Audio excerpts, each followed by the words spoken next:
Oh.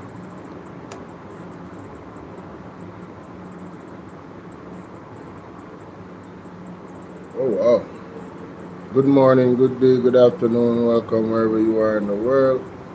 Big up on yourself. It's your brother Bolo here now in this space again. Welcome, guys. Please remember to hit the like button. Please remember to hit the like button. Coming through the door.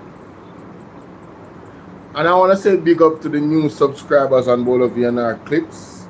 You know, we're getting constant subscribers over by Bolo VNR Clips. I want to say big up to you guys. This is a very serious time in our country, a very pivotal point in our country, ladies and gentlemen. And of course, I want to encourage you guys to share this video, like this video, and get the room full, you know. Last summer, oh my God, it's so good to see you, my baby. Hope you and your family is doing well, my darling. Atekel Smith, big up yourself, Atekel Smith. Welcome, welcome, welcome, welcome. Very, very sad time in our country. Richard, how you doing? Very, very sad time in our country, you know.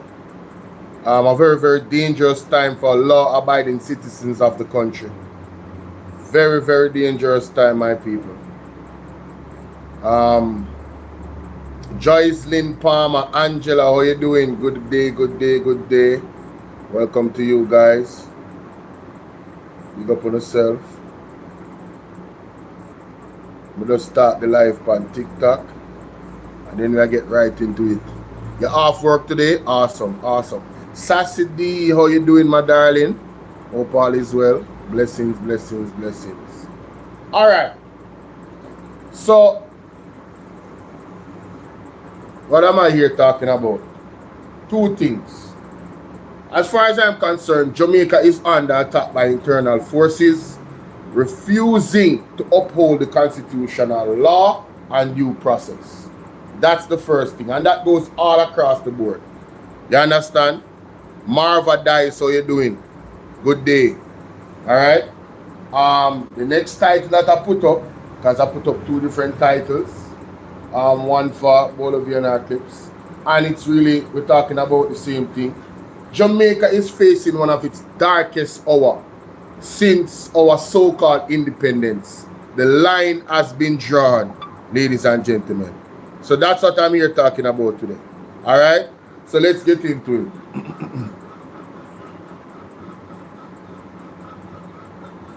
Welcome, welcome. I want to encourage you guys to first smash the like button. Don't bad mind the like button. Just beat up the like button. We have Portland Spice here, and there's a discussion here that I wanted to highlight around what's going on here in Jamaica. Let's listen to it, ladies and gentlemen. Let's go. Yes, we have to. We have to pray for her. Yes. Because she's one of the persons who speak out when things are right.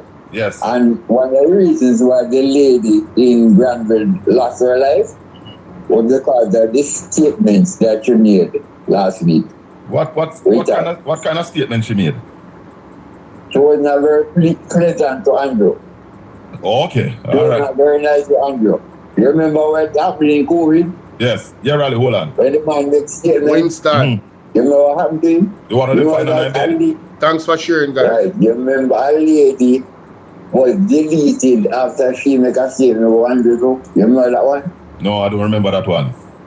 Right, there was a lady in court that made that statement that was deleted. And then a man hide behind and...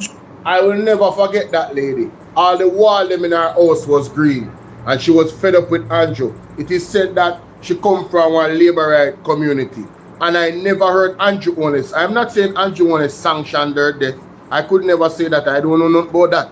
But the facts of the matter is, as soon as that lady came out and she spoke out and said she tired of Andrew, the same day she lost her life. And I never heard Andrew Honest or his government come out and condemn. And a similar situation has happened now with this lady in Granville.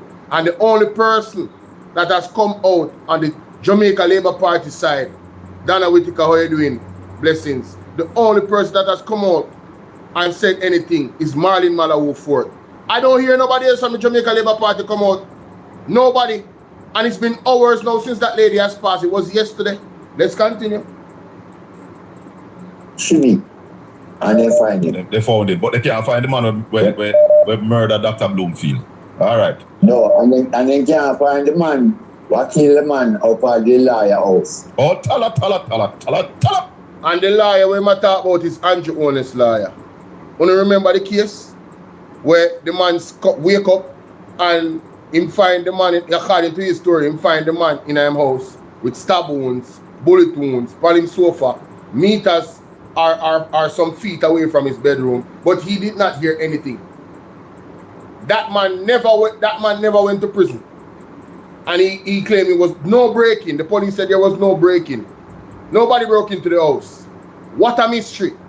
Let that happen to anybody else. They would have gone to prison. Let's continue. All right, Junior, a little more. Marshy, hold on. Rally morning. Morning. Hold on, Marshy. Yeah, Rally, what go on? Yeah, what the hell with that? I don't know what go on with that link, the party.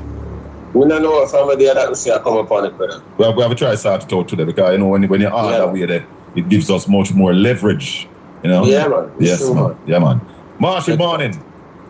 Morning. What go on? Quickly. Very quickly. All the police must say the woman point a gun at them and they return the fire and kill her. Well, I can tell you what they are going to say. They are going to say she drive off and she tried to run him over. That's what they say. Yeah? You hear that already, Raleigh? Yeah, man. Then we don't see it, man. Jamaica, have you guys seen the video? I cannot show it on YouTube or anything because of the violence of it all. A gun was pulled and the lady was executed. The lady was turning away from the police. Right? The question is, did that action warrant the police taking out his gun and lethally shooting her twice? And what happened after? The police did not immediately go and take the lady out of the bus to carry her to the hospital. They were circling, not all of them, but the one that did the shooting, circling around, walking all over the place. A person that appeared to be a policewoman was screaming out, "Oh my God, no!" I don't know if it's a policewoman, I can't confirm or not, but she looked, because she was standing on the bus and she looked like she was in military arm. You understand what I'm saying? That is the question. But I leave it up to the lawyers and I leave it up to due process. But right now, what I've heard on the news is that Granville, tensions are risen up there, and rightfully so. You understand? Because the people was there when it happened. You understand? Let's continue.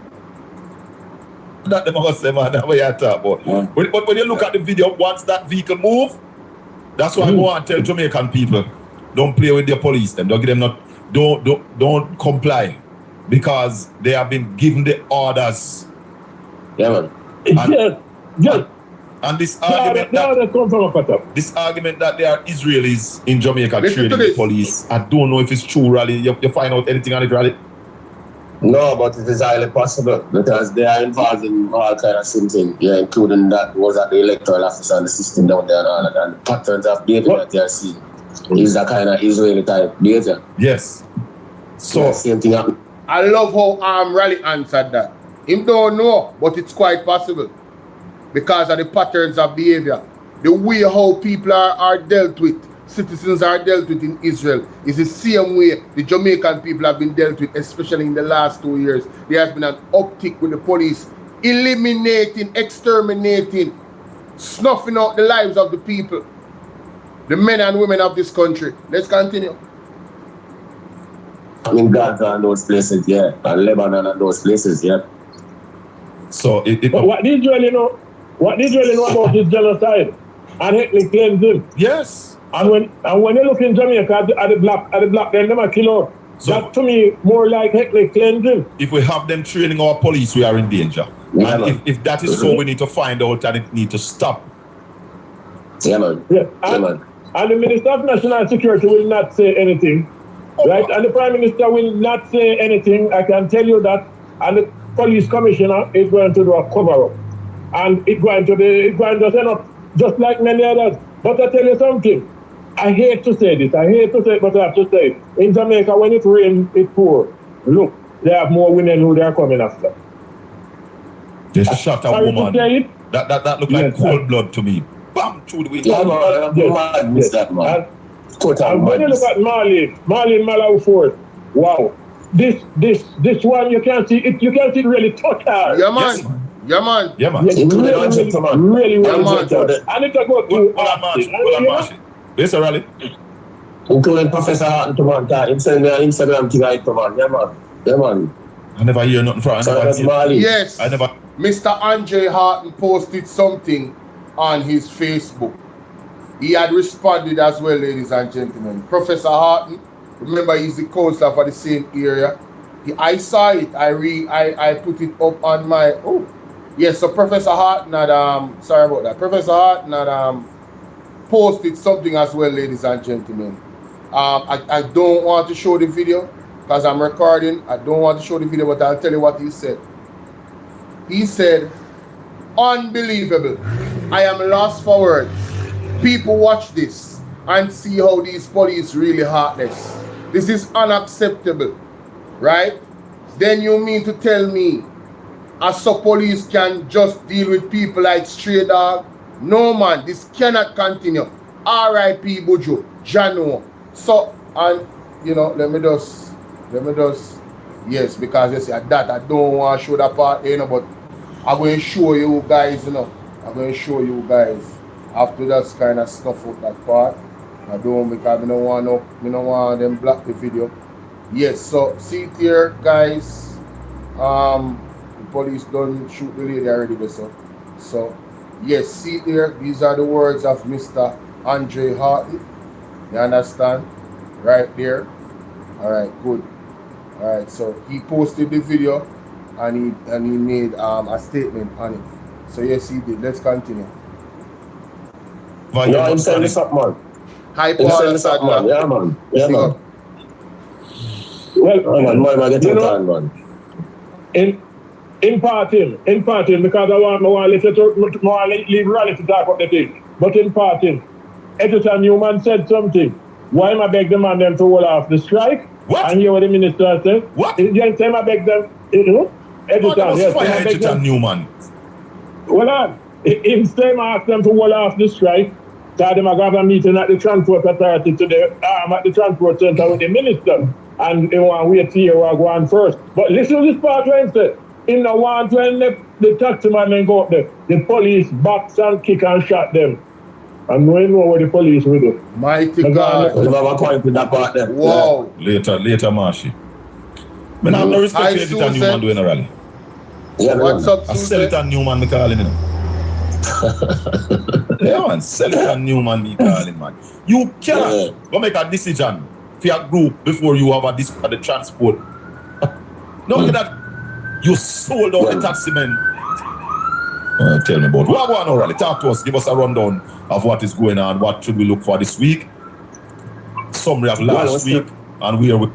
3.8%. And to cap. I'm warning you, Mr. If you are trying to. We have Nevia on the line. Nevia, morning.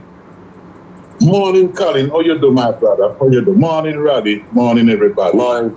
Colin, just before I go to Raleigh, I am warning you, Mr. If you are trying to create unrest in this country against the duly elected government, they're going to throw you in jail. They're going to throw you. I'm not afraid of jail. And Nanny, I'm a great grandmother.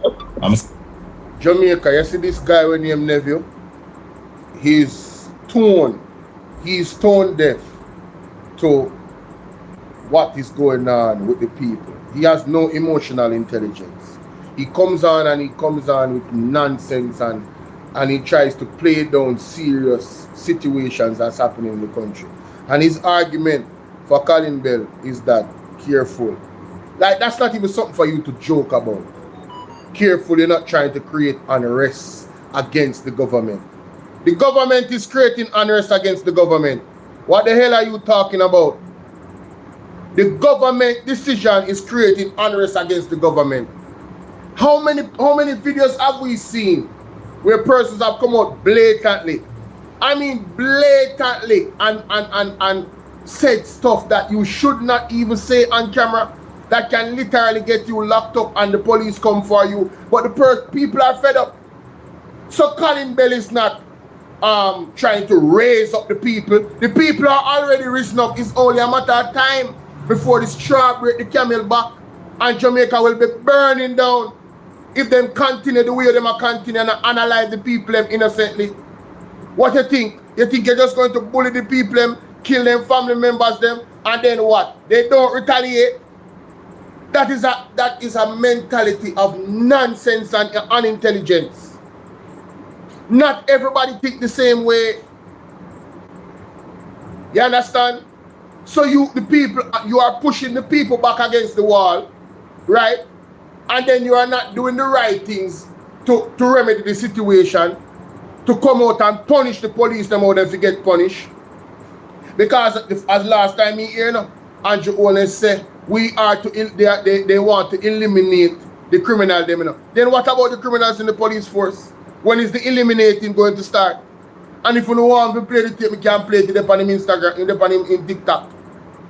He said that on the Observer that they want to eliminate the criminals. Then if you have criminals in the force, when is the eliminating starting? You see, the mentality and the way they are approaching crime fighting, it is flawed. That is my point. Felicia Fee, how you doing? Unaliving criminals is not the way to go. Reforming them is the way to go. As many of them as you can. It cannot be that they're using this iron fist type of vibe. It cannot be. Zine, and that's what we're seeing in the country. They are using iron fists. They are using extreme force first and then anything else after that. Well, when they reach extreme force, nothing else will come after that because you cannot bring back a person's life. That's it. And I saw, the hypocrisy of it all. The hypocrisy of it all. We see in the parliament where Dr. Angela Brownberg took up the Mason protests. And they made a big deal out of it. Oh, this is not how you should approach things when you are not in agreement. Then why would you not say the same thing to the police them? It's not how you approach things. It's not how you approach crime fighting. By eliminating so-called criminals. And a lot of them are not criminals. I mean, now would have made a wrong talk. Appear innocent people in man them are unalive. Clear like day, you can see that. Look on the youth in a house, right? Come from work, and the man come out with the hand up in the ear. What is the procedure? You already have a gun on him at 20 other one. Lock up the youth and put handcuff on him. And then you can walk him around and search the premises for whatever it is that you're looking for. Oh, by the way, you guys didn't have any warrant. That is a breach of law. That youth was unalived, and then we were told that, oh, he tried to pull a gun from, you mean after him open the door, him tried to pull a gun from That I want well-thinking, sensible people to believe. So the trust has been eroded. Totally eroded. And rightfully so. Who trusts the police in Jamaica now? I must say labor right. I can't nobody else. Because it appears as if PMP people is being targeted in PMP zones. Right? It seems like some of these unalivings by the police is political. Or them are give them mad puss piss for drink. Some of them. Or them are drink weed tea or something. Or them are take white lady. Suppose you see the video, the man them drag out the lady body out of the something man. Like a piece of rag. And dash her in the back of the van with one tire there. And a stuff her in there. Anybody see that and you're not outraged? I don't know what to tell you. You have lost your humanity. And that's why this brother when he come for the program, me even want to hear him voice nephew. Because them could idiot style and come talk about or mind them lock you up. Huh? Unbelievable. Let's continue. Still have our blood in me. Unlike the Jamaican people who have lost their fight and lost their appetite to resist bad government. I have not lost mine. Once you don't plan to execute me like how they execute Dr. Bloomfield. Sheknar, big up. When Shelnar, I big go up. over here, Hold on the nephew. Who's that Hold called? on the nephew. Rally wants to say Antonio, something. Yes, big Rally. up. No, hold on. I want to hear what Rally. Hold on, Rally. Hold on, nephew. Hold on. Yeah, watch out. Nephew, hold on. Yes, Rally. You might try to dominate the No, program. when nephew talk about jail, how jail coming out? No, Them all lock me up. Listen to that again. No, when nephew talk about jail, how jail coming out? All coming. You said them all lock me up. no, Colin, Yes. I want to hear him code, but in so. All right. Can Colin tell me, look here, please look. You know if you disagree with it, agree? Yeah. Are driving fear in the Jamaican people. The government and the police are driving fear in the Jamaican Real people. Do you crosses agree? last song. Yeah. Yeah, of course. That's why I wonder when they get Real crosses. Yeah, man, because you know if you say nothing against the government, you know, Yeah, if you disagree, if you disagree with the government. No. What's up, Lady When they talk about jail, what kind of time Lady they big come? up. Now the dictatorship, So- man, is Yeah. muzzling the press. That is what it is. Muzzling of the So press. that nephew want? It's muzzling what I That call it. one? Go ahead, Raleigh. No, I said that nephew want? Yes. Oh, I see. You know, hear the man say. Man will say it clear. And when you look at what happened in that video with the police, you saw the video, Raleigh? Yeah, man, them tell the Professor Hapson. Wagwan Jesus Royal Christ. Empire, big up yourself. When you look at that video, the people they were going to protest a police killing the Sunday before. Yeah? Mother's Day. Yeah, man, Mother's Day, yeah. Yeah? And it's like the man was say, "Oh, I wanna do no, I'm showing the Wagwan." One shot. Pang! Yeah. And just draw her out of the van, fling her in the police, back of the police jeep. Yeah? What Yeah, kind man, of so these Jamaica? ones, them operating. Yes. I need to call Fitzjackson and ask him if there's any Yankee truth that bless. Israelis are training our police Me want officers. know Let's find out. Me Let's go want to this know. caller. Caller morning. Listen to that, brother. Morning, Colin. Morning, Rasta. Listen to that, brother. Carefully. Colin, Jamaica is officially now a rogue state. Come on. We have descended into anarchy. Put it that way. Yes. Yeah. And it sounds strong, but that is my belief. When you look at the video last night, only down at Palestine and them place there you see them things there. The man have no regard for the law. None whatsoever. And what has happened now is that the JCF has become a force of mercenaries carrying out the mandate of the Commissioner of Police, the Prime Minister, and the Minister of Security. Whether it is to drive fear into the people in the country, or is to eliminate a group of people, but something is happening. And you see, the longer it takes the Jamaican people to rise up against this, Yes. they are going to continue to do this. All right. And more persons are going to lose their life. Yes. You see, just look at how the police carry out that assassination, because that may I call it. Of course. That was an assassination. Yes. Look how the man them deal with it yesterday. It's as if the man them go a bush, go shoot bud. And the man them just take up the bud and go fling it in the igloo. Yes. It's not a human life. True. It's not a, normally, you know, hear conflict between police and women, always men dead, you know. Yes. Look how leisurely the man them just kill the woman, brother. Yes. I tell you, Look how man. leisurely. And again, Marley Malawu not gonna be a member of the Labour Party for much longer. And if I tell you. Because how she came out and spoke yesterday. Yes. Those Yes. people vex with her, you know. Of Can't tell her course. that in a freedom party right now. Yes. Because she don't have to come out and say nothing. She feels alone. What kind of heart? What kind of heart these people have They not. that is supporting this kind of They thing? What not kind of heart? art, Colin Bell. No art they not have. Boy, Colin. No art they not I have. don't know. The man them not have no heart, brother. No The man them not have art. no heart, Colin. You ask a good question, but it is obvious the man them not have no heart. The man them not have no rock. And I'm not talking about the police, you know. Me I talk about the people that we are People them we are support this because there are support people out there supporting Ivan, this. what's up? Big up. Well, You never well, sound well, like you must support it. Eh? but Colin, I You never sound like you must support it. I try to reason doorstep, Colin. I need to come I'm here. going to tell about jail. Let me tell you something. There's a saying that says crime is never wicked until it reaches your doorstep.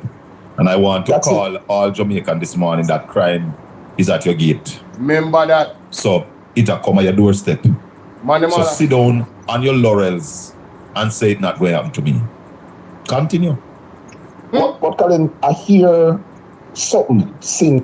Me say, Jamaica, you better hear that one in the way Colin Bella talk about, you know. Because a lot of Uno, because you know, happen to Uno don't give a damn. You understand? The man got people at 4 o'clock in the morning without a warrant.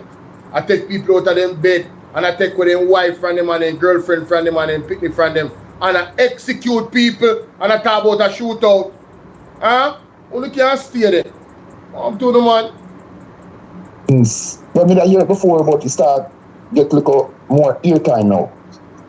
Me hear them have something say Bujo was marked for that. No. Me no put nothing past them money right now, you know, because anybody who come out this young lady? Since this almost the artist them attack. No, the lady when they yesterday they call her Buju, you know. Okay, mark for that. Well, I mean mixed up then. My whatever. So maybe no, the same lady. Maybe. Calling me, not put nothing past this government. A man did say Prime Minister to go whatever in a COVID and then go dig him out and a bit. That's right, that's how it did start. Right? And then one girl, as Jonah said, they mentioned something about the Prime Minister a few days after she gone to. And see, this a woman that come out to protest, she gone to. And look how many other things have been happening in the country. The people have been speaking, and instead of get better at them, it is getting worse. The country is now a rogue state, and the JCF is a mercenary army going around to carry out the function of the government, which include the Commissioner of Police and the Minister of Security. Because when all of these things happen, you don't hear them come out and condemn it. All them do is put the responsibility back on the citizens. The citizens must come out and be respectful to the police. You don't hear them say they're going to do an investigation. You don't hear them say they're going to do anything like that. So the life of the citizen means nothing to them. And then people must understand, you know, that it's half of 410,000 people vote for the JLP and 413 and 404 vote for the PNP. Vote for the PNP, good. So it's not like they got a massive mandate. Yes, they got a mandate, but it's not like they get a massive mandate. And you're right, you're ruling. Carla, them they get so much vote. That was a rogue election. Not even accurate. You soon hear about what going on Paul Buchanan constituency, because that's going to court June 22nd. Wanna get ready. God is doing something in this land. Yeah? This government got to go. Too much of them now, man. I'm not leading. Yeah, man. I lead it. Yesterday, rally. After I put out, because we're going to have the opposition leader this evening, so I put out a hard vote on YouTube and TikTok. And a lady comment. You can go and chat because while you not chat, PNP, GLP a win and a rule. So I commented, I respond to her comment and say, yes, you know a rule, but Jamaica needs leader and leadership. Big it's not difference. ruler we need, it's leader and leadership. Big difference. Colin, you notice I never come on the program. You notice I never come on the program since morning and not hearing him not condemn what happened down at St. James. Exactly. And that is why people now are here for never, because all never they do. All never they do is laugh like the life of the woman no mean nothing. Yes. You understand, the life of the Jamaican citizen no mean nothing. Yes. So you come and laugh. If you continue to cause uprising against the government, you're going to go to jail, Colin. Yeah. No. You see, that is why people impatient with listening to him, because he takes everything nonchalantly. Yes. And it's as if he don't put no seriousness. Right. The first thing never should come on this man and say, is that why we condemn what happened and I hope the investigation. You come and laugh. I'm going to tell you why I agree with the caller 100%. We have the benefit of the video. We have the benefit of the video. The video is there. Now this person is here talking about what are you doing about kicking him out other than chat Bolo. So big up yourself, Mixmaster Overdose. Everywhere, anywhere you stand up. My respect. So Jesus save. I go give you an opportunity to call me and tell me what me supposed to do about kicking out the Prime Minister of Jamaica. more you make sure you think about what you say before you say it to me, you know. Because according to you criticize me, say me a chat. So what I am doing here is not important. Raising the conversation is not important. So me not come talk about it. We're supposed to be quiet. And then when people quiet, I only see one say, but nobody not talk about it. Make up your damn mind. Let's continue. Think about what you say before you say it. Darling, as a Jamaican looking on from outside, before you say it, my country's in problem, my heart weak. Think about what you see the say video before last you night say and believe me, my heart weak, brother. Yeah, man. Have a good day, boss. One love. Hold on it. So, that call of there, that's why I have to go from before and fast forward, because that's how I want to focus on this reaction. Nephew coming on nonchalantly and then basically I send warning and threat to Colin Bell. This is how the labor right them think. That's why them support the police, them are unalive innocent people in the street. So the line has been drawn, ladies and gentlemen. You see everybody where they're on the side of supporting the government. God will judge you, you know, man. I am the ultimate judge. So whatever you get, you can't complain. Let's move on. Let's move on. Anything you get, you can't complain. Remember me telling you that. Because these are the things you turn up and support. Left all vengeance to the Lord. See me? Let me go to these particular situation right here. Alright, so Mr. Chief Curry.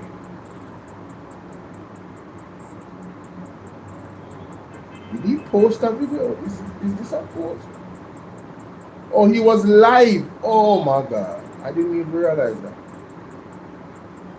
Yeah, he was live.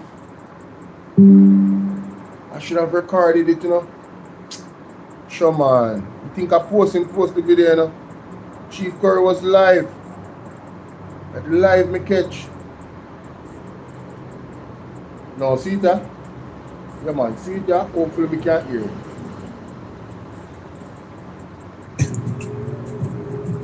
Protect the land, protect the people, power to the people. My people of a compound and cockpit country, I stand before you today not only as your chief, but as son of the land. A land that is not ordinary, a land that the world is only beginning to now understand. Because right here in cockpit country, we are sitting on something powerful. It's not just culture, but one of the greatest concentrations of life and an ecosystem incomparable anywhere else in the Caribbean.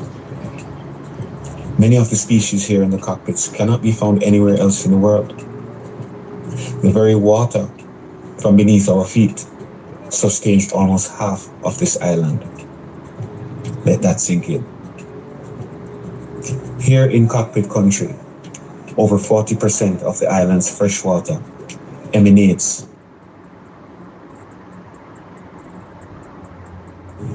from the... Sorry about that. This is important, ladies and gentlemen, for me to record the chief. There was big controversy around his appointment, and he's been sending subliminals.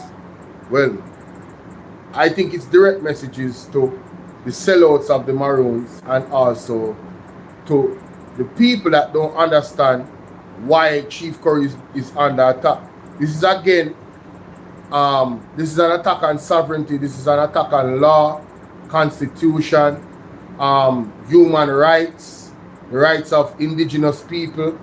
This is all an attack on all those things. And so when you see a lady being unalived in the street by the police, and you see the maroon, sovereignty being attacked, it's the same thing. It's the same thing. The Maroons are the ones that fought for freedom, and they were the pioneers of what freedom is.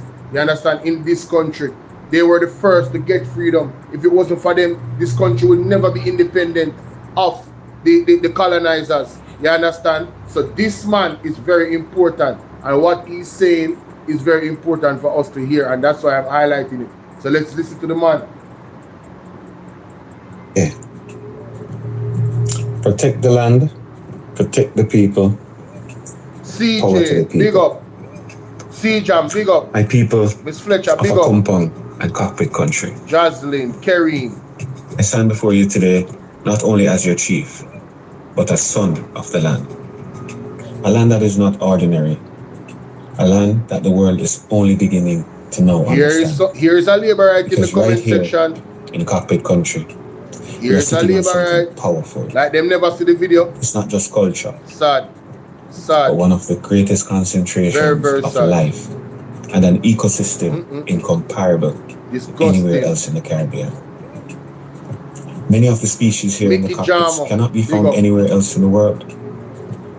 The very water from beneath our feet sustains almost half of this island. 4 different.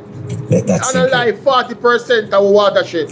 Here in The cockpit water within country, a cockpit country. over 40% of the island's Yes. fresh water That's what the emanates man they want to mess with. from the aquifers and springs right through our forests. But I want to ask you something today. If we already have this level of resources, Karen, big up. power, status, Andrea, big up. why are our people still struggling? Why are we fighting to find dignity in the space in which we live? Why are we watching others come to study our land, take from our land, while we're not benefiting From it. from any of its value? Yes. Talk it Why are up. we protecting history, Talk it up.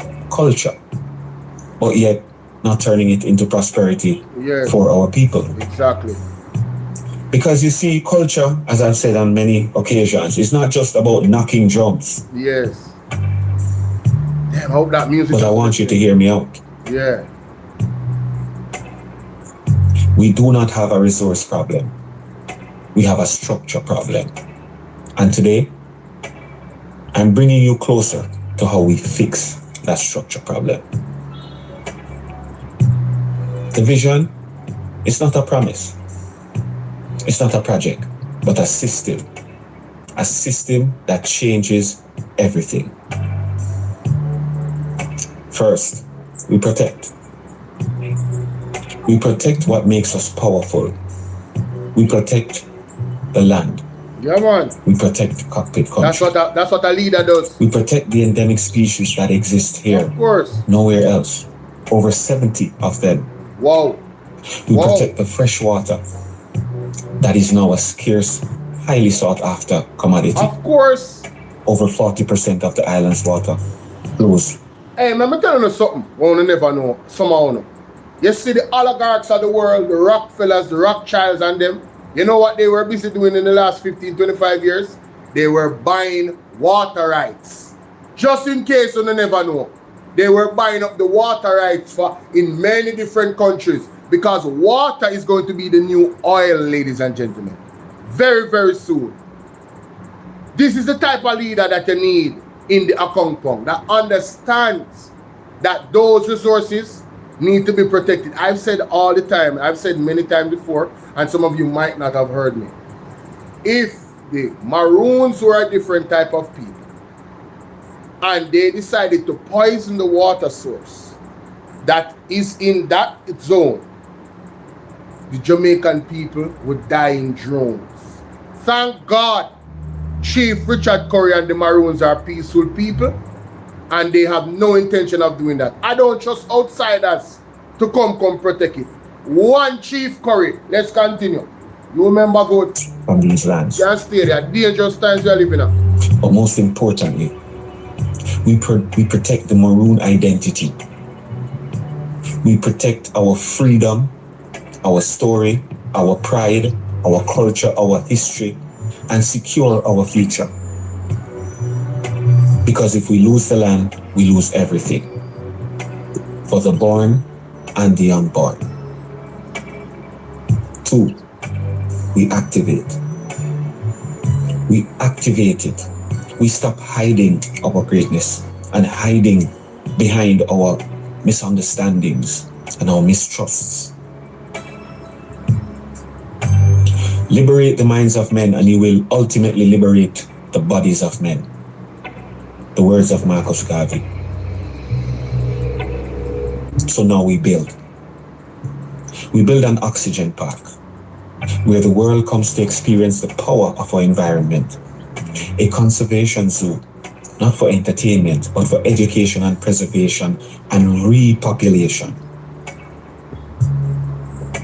There's the Kinder Wellness Project, where people come to heal, reconnect, and experience the culture. The Akompong Heritage Institute, where our history will be taught, our culture will be retained, and our future is built. Built upon what makes us Akompong.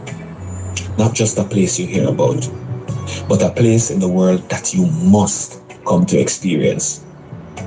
Destination tourism is the order of the day, but how we plan to do it will make the difference. Mandela said, "There is no passion to be found playing small in settling for a life that is less than the one you are capable of living." So number 3, we produce. We produce because preservation without prosperity will not sustain our people. We need to establish farming zones, farm-to-table systems, supplying our own developments, doing agro-processing, so we stop exporting our raw goods and start exporting finished value. No more watching value leave our land. We build our wealth from within, and that's the path forward. 4, we elevate. We elevate. We elevate through the creation of unique experiences, such as the Tri-Point Eco Resorts. Not mass tourism, not exploitation, but high-value, low-impact experiences where visitors pay a premium to experience what we already have. And most importantly, that money flows back into our community and into protecting our lands. This is the difference. This is not separate ideas. This is one system. Hi, Maureen. An ecosystem of preservation, security, and growth. The forest protects the water. The water supports the farms. The farms supply the wellness and supplies the resorts. The resorts fund the preservation, and the history with the culture binds it all together. That is not development. This is self-sustaining power, a revolving cycle of value. The truth we must face right now, that there are people who see cockpit country as something to take from. Mining, extraction, all manners of degradation for short-term gain. But I'm standing here to say, we will not trade long-term power for short-term profit.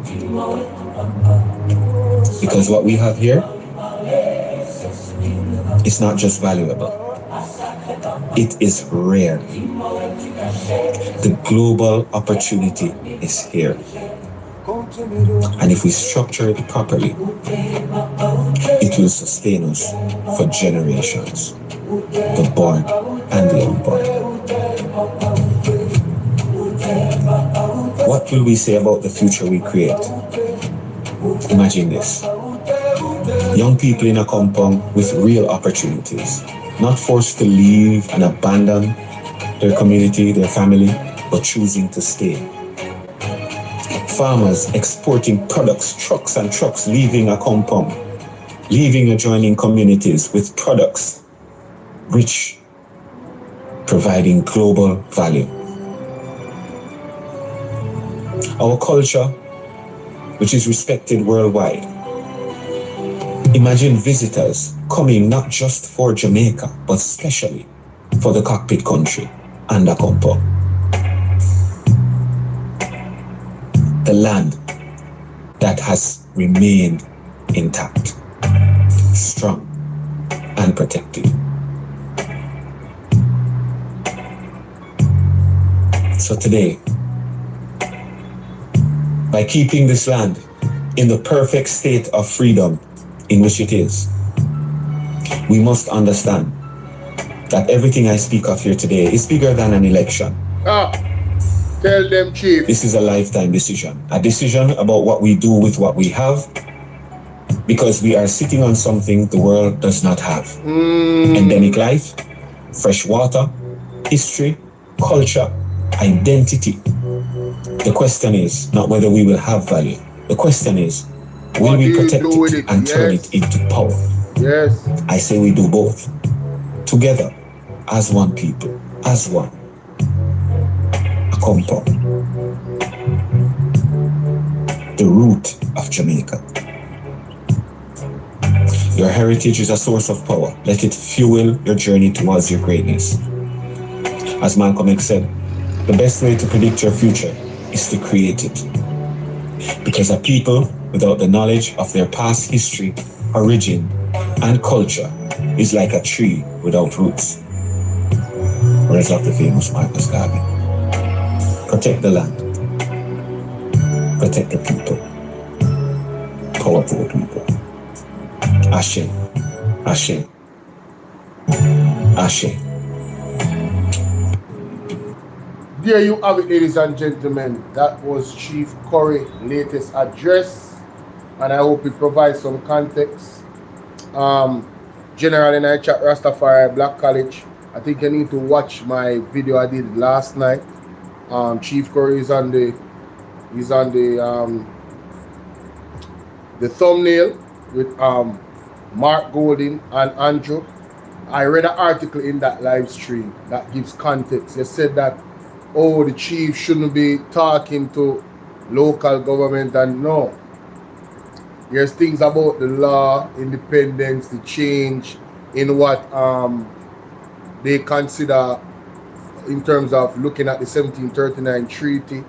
There's legislative things that you have to understand, and that is the reason why it's important for Chief Curry to have talks with the government, because this is why the People's National Party, Mark Golding, in his in their manifesto, spoke about how they would integrate legally through law and the Constitution the sovereignty of the native people. That is, no man, there has been some changes, my brother. That's what I'm telling you. You need to read the article. The person that in the article is a professor, and he explained exactly what is going on with the treaty, the fact that Jamaica got their independence, the changes that have been made, and what it actually means when it comes down to the sovereignty of the Maroons. You understand? So you really need to go and listen to that live stream, because I think you're misinformed in your assertions about Chief Curry. And also, if you're saying that Chief Curry should not talk with the locals, then what is the other two chiefs doing? Obviously, them are rub shoulder with Andrew Wallace. So it's all about the minerals, it's all about the resources, it's all about those things in the cockpit, Virgin. And there's outside entities that want it, and I believe that this government is working for those outside entities. Point blank, period. And that's why Andrew Wallace has had a problem with Chief Curry this entire time, because he's blocking them from an unmanageable amount of wealth. I'm talking about unbelievable amount of wealth. Chief Curry is blocking them from and protecting that land. And I stand with Chief Curry, and if you stand with Chief Curry, say I stand with Chief Curry. John, you know you're doing, my honorable member of the platform, big up yourself. Let me know what you guys think in the comment section. We're going to move on. We're going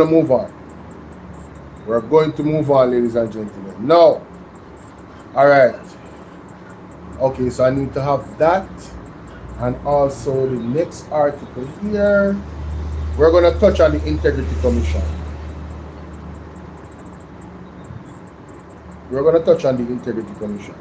KSMC are working up. All illegal billboards in a trouble. Mighty God. All illegal billboards are in trouble, ladies and gentlemen. Whoa. Alright, so donation debacle. I need that article as well. I have to go over that. Definitely have to go over that. It ties into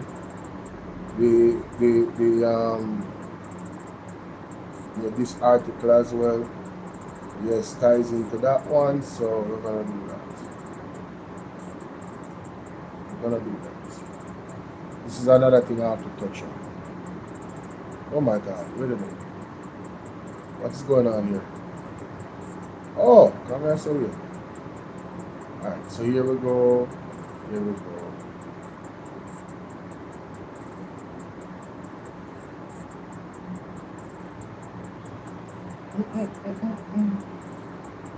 Let me just upload them two videos in the meantime, man. So they can go and load.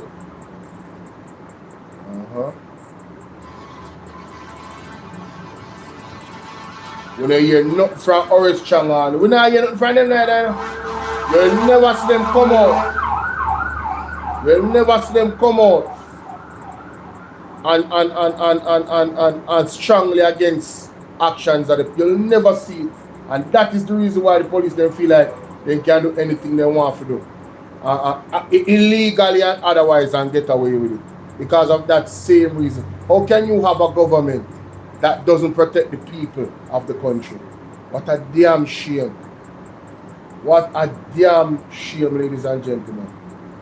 Alright, ladies and gentlemen, I know say we have some serious issues going on with some tabling of a report in the parliament. And of course, the former IC chairman dismisses Garner House's stance as opposition demands upholstering of FLA report. Let's listen to this, ladies and gentlemen. Why may I tell you? It's dangerous. While going to Jamaica right now. eGleaner classifieds mobile apps. Chamber block nonsense. Updated 11 hours ago, 4-minute read. The opposition is demanding the tabling tomorrow of an Integrity Commission, IC, investigation into alleged corruption and irregularities at the Firearm Licensing Authority, FLA, 6 weeks after the IC submitted the report to Parliament. Mark Golding, the leader of the opposition, wrote to Speaker of the House of Representatives Juliette Holness after the parliamentary leadership signaled that the report was not tabled due to judicial proceedings and that the matter was sub judice. The gun regulator has filed a challenge to the IC report in the Supreme Court. At the same time, retired Justice Seymour Panton, a former chairman of the Integrity Commission, has described as nonsense the claim by the House of Representatives that it has not tabled the report for the judicial proceedings. I have no doubt in my mind that the Parliament should table the report. It's as simple as that. They should table the report. I do not see where there is any bar to the report being tabled, Panton contended.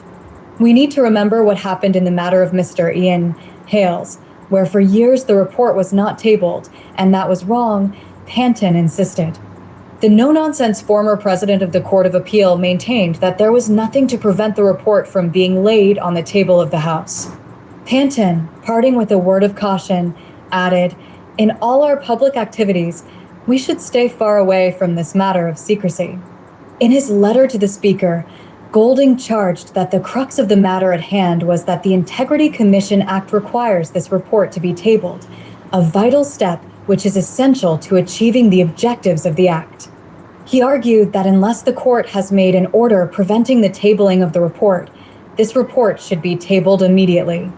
As leader of the opposition, it is therefore my duty to demand the tabling of this report at the next meeting of the House, Golding said in his May 17th letter, a copy of which the Gleaner has seen. I trust that, as Speaker of the House, you will also do your duty by ensuring that this happens next Tuesday afternoon, tomorrow, he said. Golding said he was alarmed by a Sunday Gleaner report indicating that the IC submitted a report on the FLA to Parliament on March 30th this year, but it was yet to be tabled. The Gleaner has seen a copy of a letter that Parliament received advising it of the report. It described the report as covering allegations of corruption, impropriety, and irregularities in the grant, variation and revocation of firearm licenses and storage of firearms and ammunition at the Firearm Licensing Authority. Based on that letter, said Golding, this investigative report includes matters of great national importance. He cautioned that the protracted non-disclosure of the report was a very serious and dangerous matter. Noting that the FLA was not a private citizen, Golding reasoned that the Firearm Licensing Agency was a public body with statutory responsibility for serious functions. There is therefore clearly a strong public interest in exposing and addressing any impropriety or irregularities affecting the FLA's operations, he added.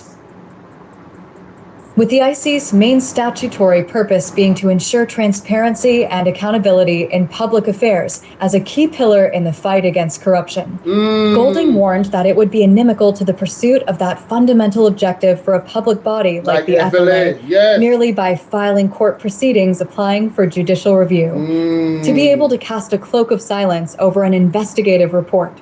He said the investigative report, based on the IC law, was intended for parliamentarians, the media, and the wider society to have prompt access via the expeditious tabling in Parliament.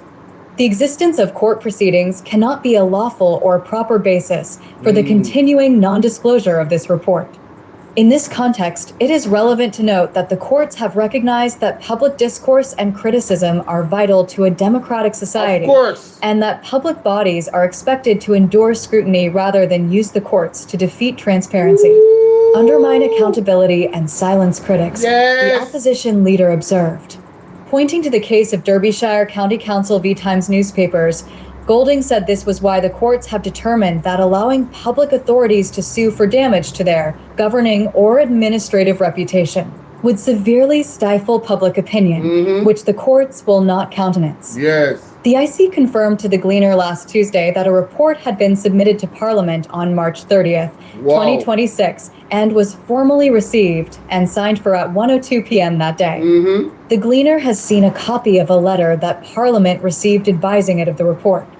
The letter is signed by Craig Beresford, Executive Director of the IC, and addressed to House Speaker and Senate President Tom Tavares Finson, and copied to Clerk to the Houses of Parliament Colleen Lowe. Gordon House, in a response to the Gleaner last Tuesday, did not confirm or deny that it held a report, but acknowledged awareness of legal proceedings when asked about whether it had received the document, and if so, why it had not been tabled. The Houses of Parliament are aware of correspondence from attorneys at law acting on behalf of the Firearm Licensing Authority in connection with the above-mentioned matter, the statement read.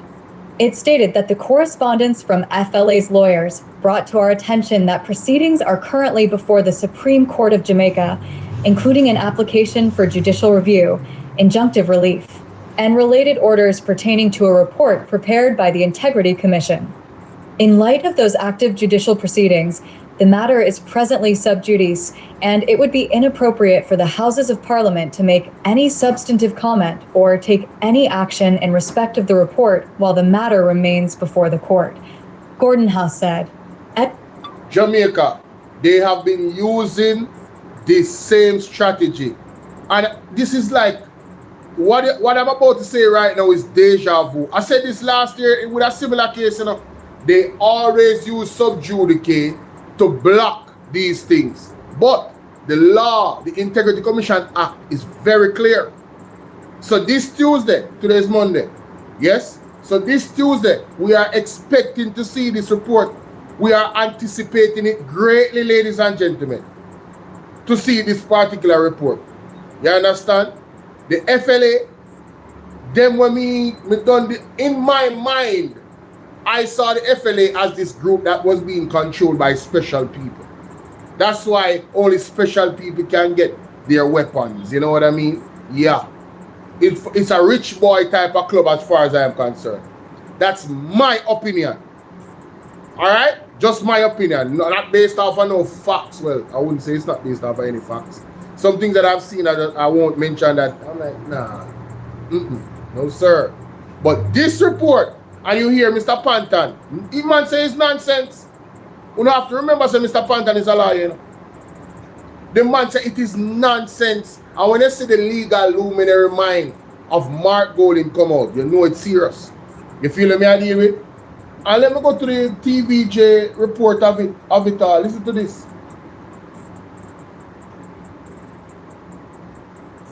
To other news now, opposition leader Mark Golding is demanding the immediate tabling of an Integrity Commission investigative report concerning the Firearm Licensing Authority, FLA. In a letter addressed to House Speaker Juliet Holness, Mr. Golding expressed concern that the report was submitted to Parliament since March 30, but has since still not been tabled in the House of Representatives. The revelation was made in the Sunday Gleaner. Now, the report examines allegations of corruption, impropriety, and irregularities involving the granting, variation, and revocation of firearm licenses, as well as the storage of firearms and ammunition at the FLA. Now, the opposition leader argues that the matter is one of significant national importance and says continued non-disclosure undermines transparency and accountability. Private citizen. It is a public body with statutory responsibility for serious functions. Yes. It is therefore clearly a strong public interest in exposing and addressing any impropriety or irregularities affecting the FLA's operations. The Integrity Commission's main statutory purpose is to ensure transparency and accountability in public affairs as a key pillar in the fight against corruption. That's right. It would be inimical to the pursuit of that fundamental objective for a public body like the FLA, merely by filing court proceedings applying for judicial review, to be able to cast a cloak of silence over an investigative report to which the law intends parliamentarians, the media, and the wider society to have prompt access via tabling in Parliament. Mr. Golding further contends that the existence of court proceedings involving the FLA should not prevent the report from being tabled unless there's a specific court order blocking its release. In this context, it is relevant to note that the courts have recognized that public discourse and criticism are vital to a democratic society, and that public bodies are expected to endure scrutiny rather than use the courts to defeat transparency, undermine accountability, and silence critics. This is why the courts have determined that allowing public authorities to sue for damage to their governing or administrative reputation would severely stifle public opinion, and the courts will not countenance that. My God. Jamaica, there is potential corruption in the FLA. This is the body that gives licensed firearm to people. And I said potential, so nobody can come for me. That is exactly potential improprieties. I have long suspected that this was going. Every facet of this society here in Jamaica is corruption. It is possessed. It's, infiltrated by corruption. Remember, it's human beings. It is what it is. Where there are gaps, gaps are exploited. I am very much anticipating the tabling of this report. Oh, we are going to go through it, ladies and gentlemen, line by line. When it table, we are going to go through it. Oh, I'm telling you, this God is on a roll, ladies and gentlemen. Let me tell you, God is on a roll in this country. Every single crevice and corner where the highest level of corruption lies, the skirts are being lifted. And the people that have on the skirt, they are trying to hold it down, but you can't fight God. So it will be lifted. And I want to say big up to the judges that are doing the right thing. Big up to the police them that are doing the right thing and operating in the right way. We are not broad brushing anything, but we know that there's a few corrupt and bad apples in this country that needs to be removed, and we're praying God that they will repent or be removed. Point blank period. We cannot take any more corruption, ladies and gentlemen. I'm telling you. It's too much. It's absolutely too much, right? Absolutely too much. Now, speaking about corruption, mighty God of Daniel. Woo, boy, I tell you, boy. Let me know what y'all think in the comment section, man. Boy, listen. Like and share this video. Get it to 1,000 likes. Speaking about corruption. Let me go to the article first and foremost. Because, no, I have the article already. Let me go to the TVJ report. I think it's on their Instagram. Wait, let me see if I sent myself the link. Let me see. All of this, I hit this. PMP demands hurricane relief funds.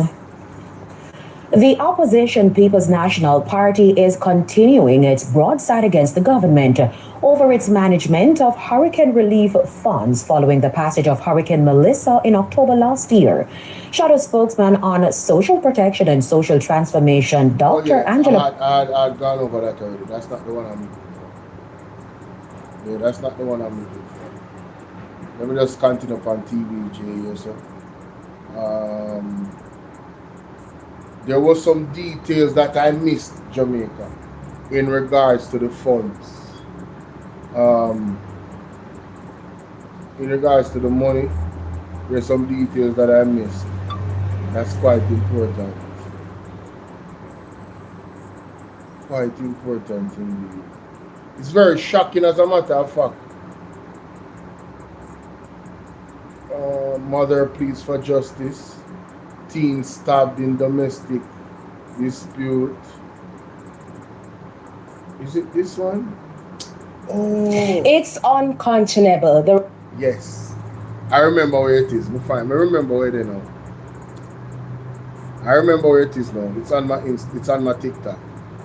Somebody posted a phenomenal video on TikTok where they put all the pieces together, and I'm going to highlight it. And also this article attached to it because it's about the same thing, ADPEM. So yeah, FLA is a cesspool. I never knew that in a PMR. I never knew. I don't know nothing about FLA, you know. I don't know nothing about FLA, but for this to come out and there's an actual report and it's not come out yet, but they're trying to block it, talking about subjudice and all of this nonsense. When they hear Mr. Pantan come out Beverly and Maureen, you know what time it is. You know how serious the thing get. Mighty God. No, man. What is happening here? Oh, no. Let me just go to... Why my phone ever I do that, man? Sorry about the delay, guys. I really am sorry about the delay. I need to get this video. But it's in my history, so there's nothing I can do but look for it.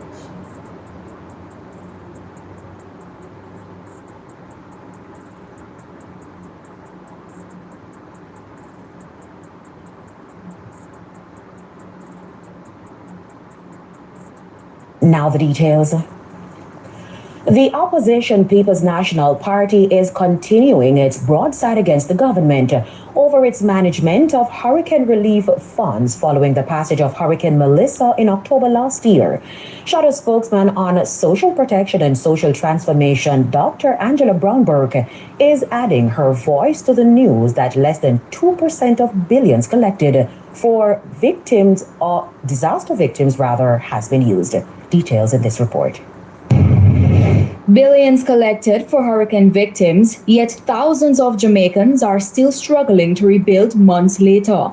Opposition spokesperson on social protection and social transformation, Angela Brownberg, is blasting the government over what she describes as a crisis in leadership surrounding the management of disaster relief funds. I will be honest to say that the gap is astounding.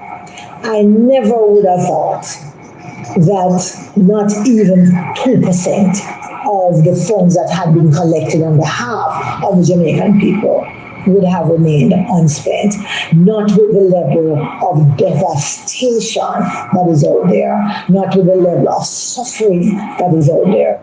The government, however, has maintained that efforts are underway to strengthen disaster response and recovery systems across the island. But Mrs. Brownberg has more questions. The reason why I say that I am shocked is because $1.4 billion and all you've been able to spend is $26 million. I find that, honestly, it boggles the mind. 138, almost $139 million from burial. How long ago was burial hurricane? Still unspent. I believe that this is a sign of a crisis in leadership. The opposition MP further questioned reports that donated food supplies spoiled and were dumped before reaching vulnerable families. She's now demanding full transparency, accountability, and answers on how relief resources were handled. The Prime Minister took responsibility for ADPEM. He said that he was moving ADPEM into his office and all these things to make sure it works. Obviously, didn't make a difference. Never worked. And I don't want nobody come tell me. About no procurement. It is a crisis in leadership, and I believe that those in responsibility, those who have responsibility, those in charge, starting with the Prime Minister, need to give account for this. Elia Bryant, TVJ News. Tell him, boy. Tell him. Thank you for joining us. Now the details. The opposition People's National Party is continuing its broad. Remember?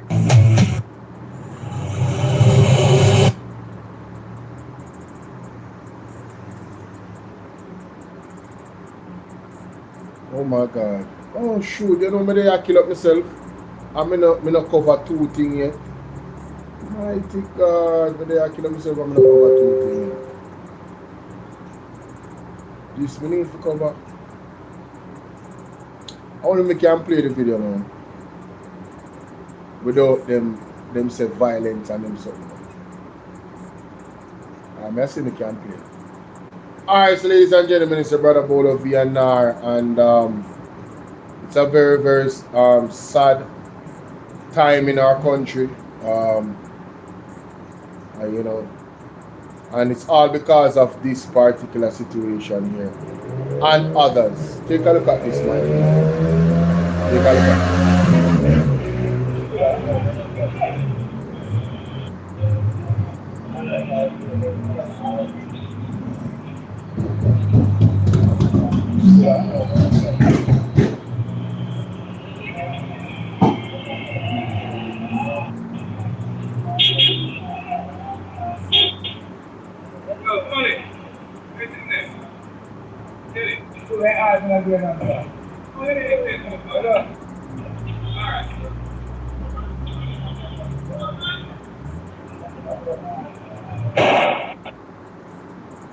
Now, something to note that I see on the video.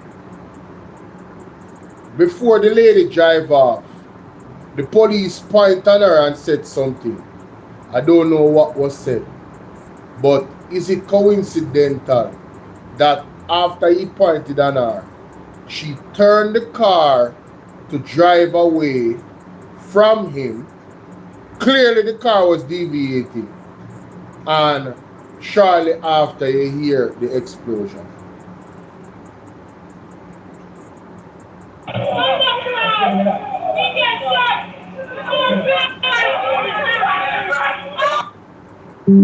After shooting the lady, the policeman that shoot the lady, or the individual that shoot the lady, proceeded to walk around the vehicle with the gun pointed at the individual that was shot. Let's continue.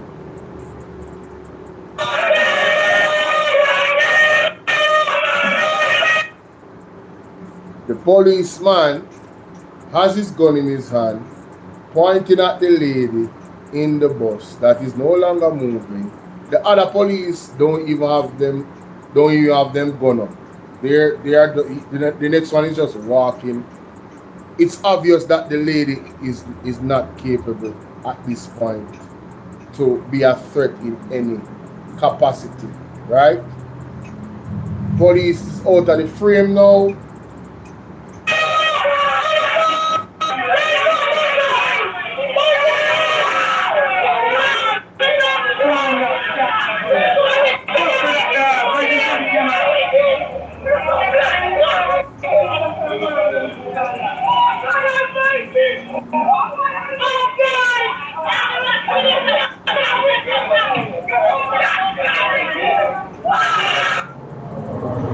This is where the lawyer would say that the crime scene was tampered with.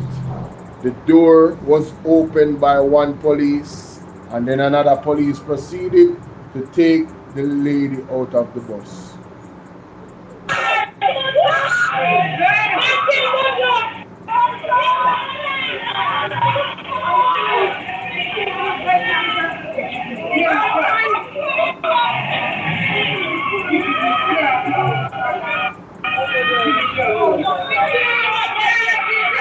The police drags the lady out of the bus,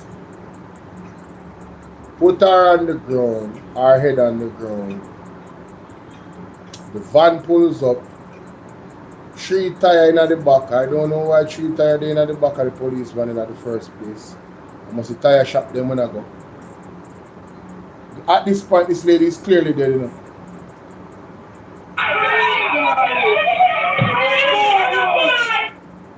The police drags the lady foot inhumanely. The police drags the lady foot inhumanely and twists her body around. Remember, her back is on the ground already. Mighty God. Wow.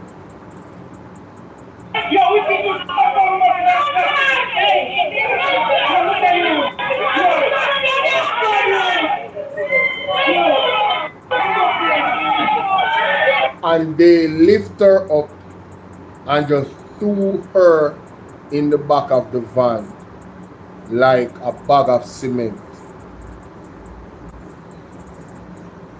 Wow.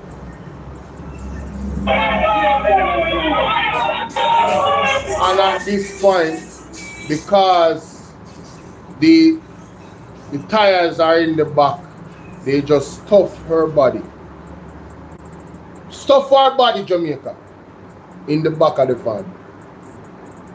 Mighty God of Daniel.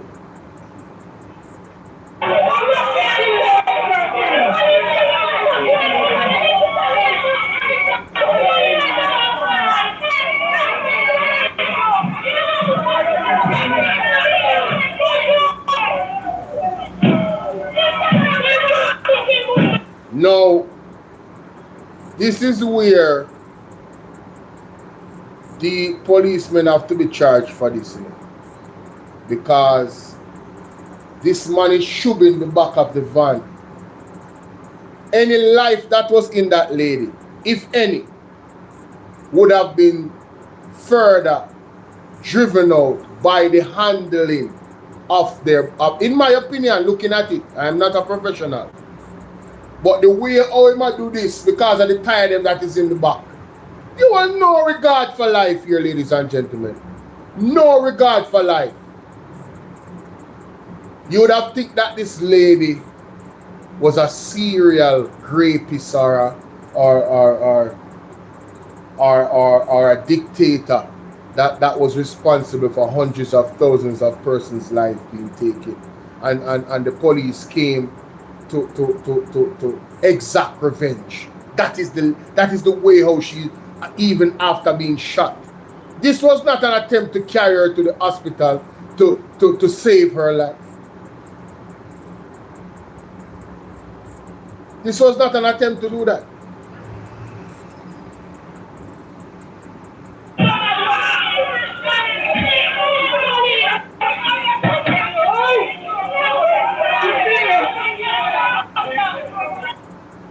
And to put the icing on the cake of wickedness and evil, ladies and gentlemen, nobody, none of the police officers sat in the back of the vehicle with the lady. They all went to the front of the Jeep. So they were just carrying a bag of cement or some blocks. It wasn't a human being at this point. It was just, she was nothing. Wow. And of course, this video is on Dr. Andre Horton page. He posted it. He said, unbelievable. I am lost for words. People watch this and see how these police are really heartless. This is unacceptable. Then you mean to tell me, so the police can just deal with people like stray dog? No man, this cannot continue. R.I.P. Buju. Jaja no.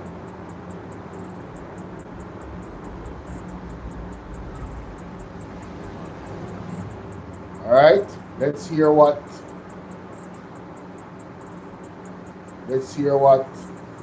Mr. Fitz Jackson is saying in this press release. Ladies and gentlemen. The following is a release from the People's National Party Media Unit. The Granville community is dealing with an absolute tragedy, compounded by 2 fatal police shootings in just 1 week. While interdicting the officer is a necessary first step, we need a transparent, fast, and completely independent investigation by INDECOM. The residents of Granville and the wider Jamaica deserve the truth. We cannot keep losing citizens during interactions with the law enforcement officers who are paid to protect them and all of us Jamaicans. Regrettably, too many innocent and law-abiding citizens are becoming almost as fearful of the police as they are of criminals. This cannot be allowed to continue in our country. I urge the JCF leadership to immediately deploy community relations teams to Granville to de-escalate tensions and reassure residents who are rightfully on edge and is fearful of their lives. Even in the face of this intense grief and understandable anger, I am appealing to the residents of Granville to remain calm, as difficult as that might be, and allow the independent investigators to carry out their work. Justice must be pursued through the proper legal channels so that the integrity of the process is protected and the trust in the police force can be restored. Visit our website at pnp.org.jm.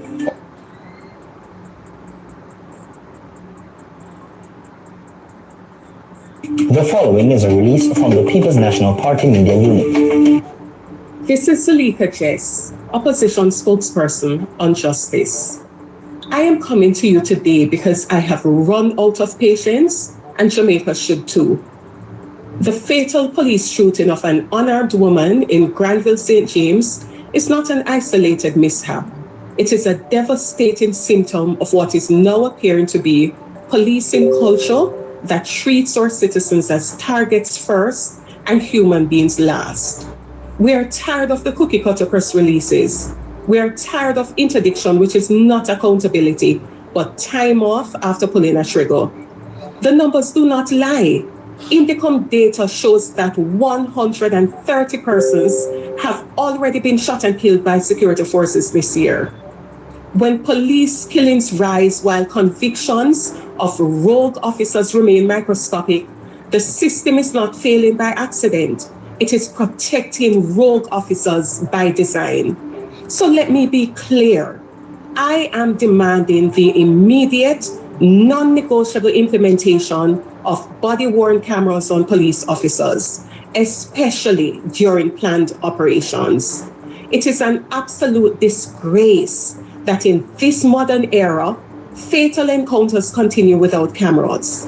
Body-worn cameras provide objective evidence to preserve life, protect public confidence, and stop the he said, she said that follows these executions.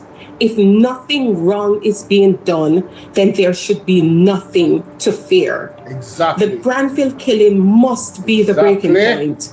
We will no longer accept inaction. Yes. The police cannot serve, protect, and reassure in the dark.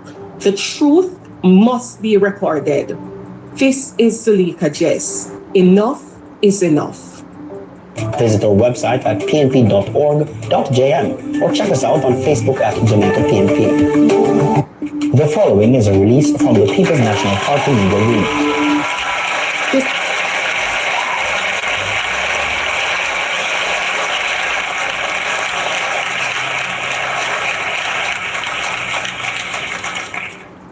Big up Mr. Fitzjackson, but right now, under that more I hear, we hear that already.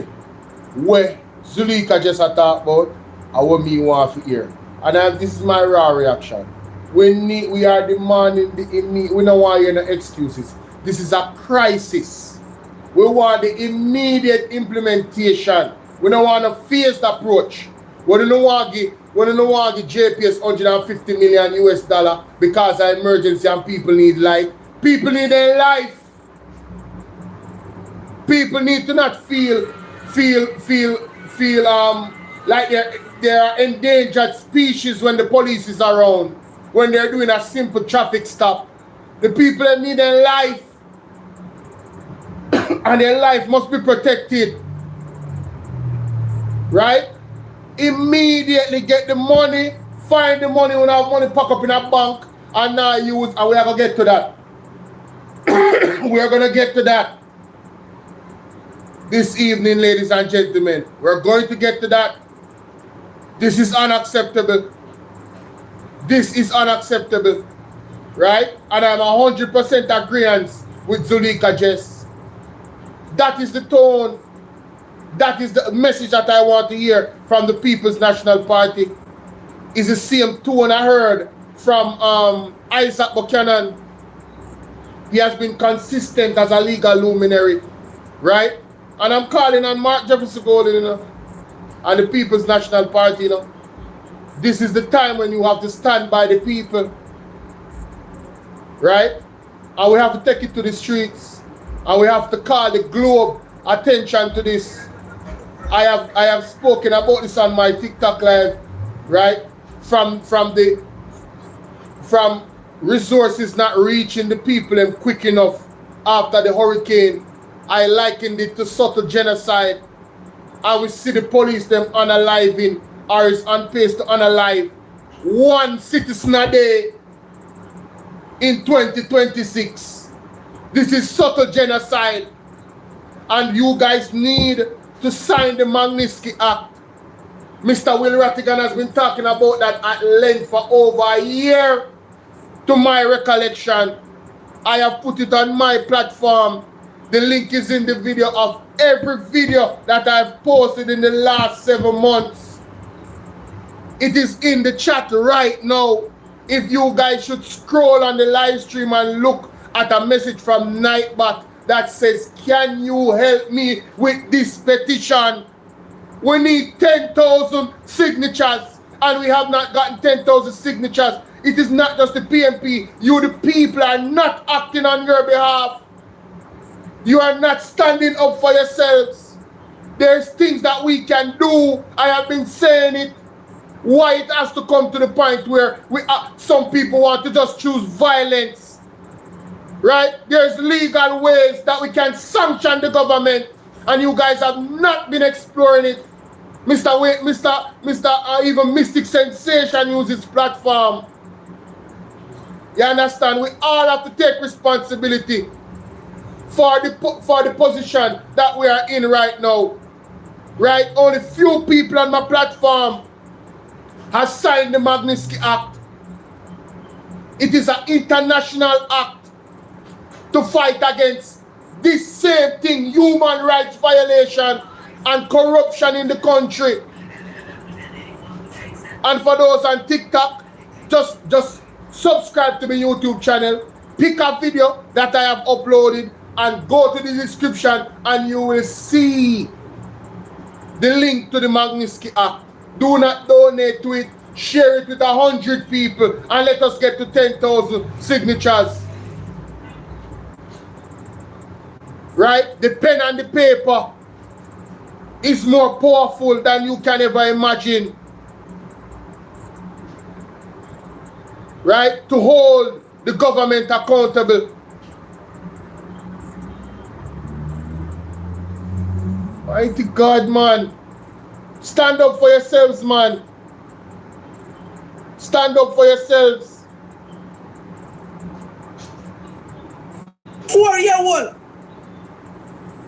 I think I know the same place that Grantsville. Isn't it Grantsville? In January 1st, New Year's Day. Wasn't it Grantsville? And wasn't it Grantsville again last week Sunday for Mother's Day? Wasn't it Grantsville again last week Sunday for Mother's Day? Uno take a woman pity for her. Uno murder the woman pity in a Grantsville last week Sunday. I want to come back today and you would have thought that a community that is hurting, a community where I got through so much, the dirty thinking police them, it a give the people them a break. But you know go. Follow News Nerd for more daily news. 4-year-old. I think I know the same place that Grantsville. Isn't it Grantsville? In January 1st, New Year's Day. Wasn't it Grantsville? And wasn't it Grantsville again last week Sunday for Mother's Day? Wasn't it Grantsville again last week Sunday for Mother's Day? Uno take a woman pity for her. Uno murder the woman pity in a Grantsville last week Sunday. I want to come back today and you would have thought that a community that is hurting, a community where I got through so much, the dirty thinking police them, it a give the people them a break. But you know go.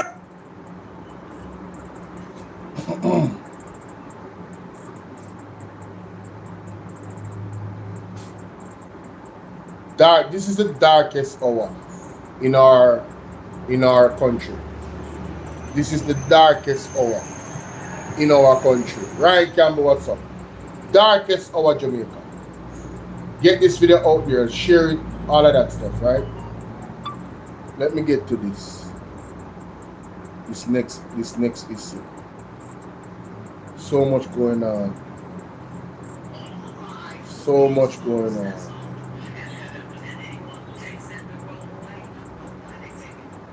So I will go to this article first.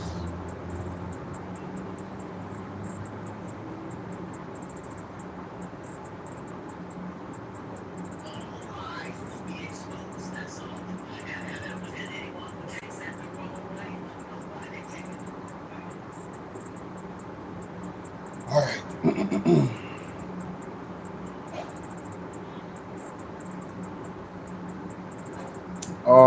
Yeah, I have to.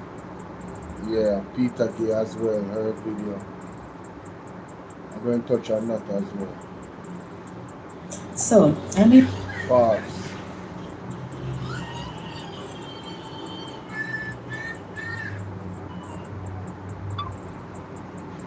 All right.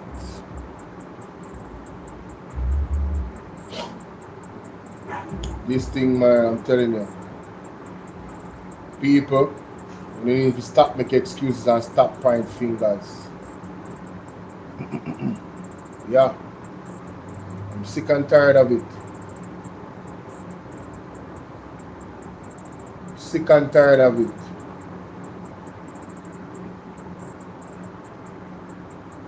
Stop making excuses and stop pointing fingers. Look at the man in the mirror. And hold your brothers and sisters that live in the area accountable. See them for who they are. Yeah, man. No look a joke. No look a joke. Alright, ladies and gentlemen, in this one, I'm encouraging everybody to follow me on all platforms. Welcome. Like and share the video. All that good stuff. Donate, you know. The donation link is pinned. Super chat is available on Bolo VNR 2.0. All that good stuff. Become a member of the platform, all of that, right? There's two things I want to highlight here. First is shout out to Peter Gay Ferguson. Alright, PMPYO. She's gonna highlight a troubling trend here in our country. Let's hear what she has to say. She been a little puzzle, and I stopped for a second because the numbers from that recent UNDP report just hit me all over again. And honestly, it's not puzzle, enough Jamaicans' brain because we live the reality every day. We see what's going on. But when you really sit down and process it, over half of Jamaicans say that they want to leave the country. And among young people, that number is even higher. It's over 80%. And that is a very serious thing to process. Because at some point, we'll have to stop and ask ourselves, what exactly is happening in Jamaica that so many people, especially young people, no longer see a future for themselves here? And before people start jumping up and say, oh, Jamaicans just love foreign, I think we actually need to have a more honest conversation than that. Because this is bigger than people just wanting nicer weather or bigger salaries overseas. I think that a lot of people are emotionally disconnecting from Jamaica because they no longer feel confident that the systems in this country are working in their interest. And honestly, how can we completely blame them? Young people are looking around and asking, can I realistically own a home here? Can I feel safe here? Can I afford children here? Will hard work actually pay off here? Will the institutions of this country work for ordinary people? And increasingly, when you look around, too many people are arriving at the answer, no, just simply no, it can't work. And then you look at situations like the hurricane relief issue, and it becomes even harder for people to feel hopeful. Because we now know that months after Hurricane Melissa, less than 2% of the relief funds collected had actually been spent, while people still suffer. And now there are reports saying that funds from Hurricane Beryl still not spent yet. So we'll have the hurricane season quickly approaching, and what is being done? So now naturally people are asking, what proactive measures are being taken now to ensure that the country is in a much better position than last year? Nobody knows, right? And we still have schools that are damaged. We still have communities that are in need of rebuilding. We still have families that are displaced in this country. Them may live now with them on a roof over them head, or partially. Some people are still living in horrible conditions every time rain falls. Now, to be fair, the government says bureaucracy and red tape are slowing things down. And yes, bureaucracy in Jamaica is a real issue. But after several months, people are naturally going to start questioning whether the systems we have are actually functioning with the urgency people need. And then people are going to start thinking twice about some things where I get said. And this is where I think the conversation gets deeper. Because while people are struggling, many Jamaicans feel like development in this country increasingly happens around ordinary people instead of for ordinary people. And you can't fight that. And then we'll start hearing arguments for structures like NARA that would centralize significant emergency costs under the government. And people have a right to start asking questions about accountability in this country. Because when you look at it, who protects the citizens raising concerns about the Bengal mining issue and the protection of the Jarba Mountains? Exactly. Who protects communities and groups fighting for beach access? Who is going to protect the families out at Bob Marley Beach trying to preserve their homes and land? Who ensures that ordinary Jamaicans still have mechanisms to challenge the state when they feel unheard? And if we're being honest, people, this frustration goes even deeper than politics, because we also have to confront the fact that our education system continues to reproduce inequality in this country named Jamaica. Too many children, especially from poorer communities, are being pushed through a system that was never truly redesigned to equally develop the majority of Jamaica's people. And we see the consequences everywhere.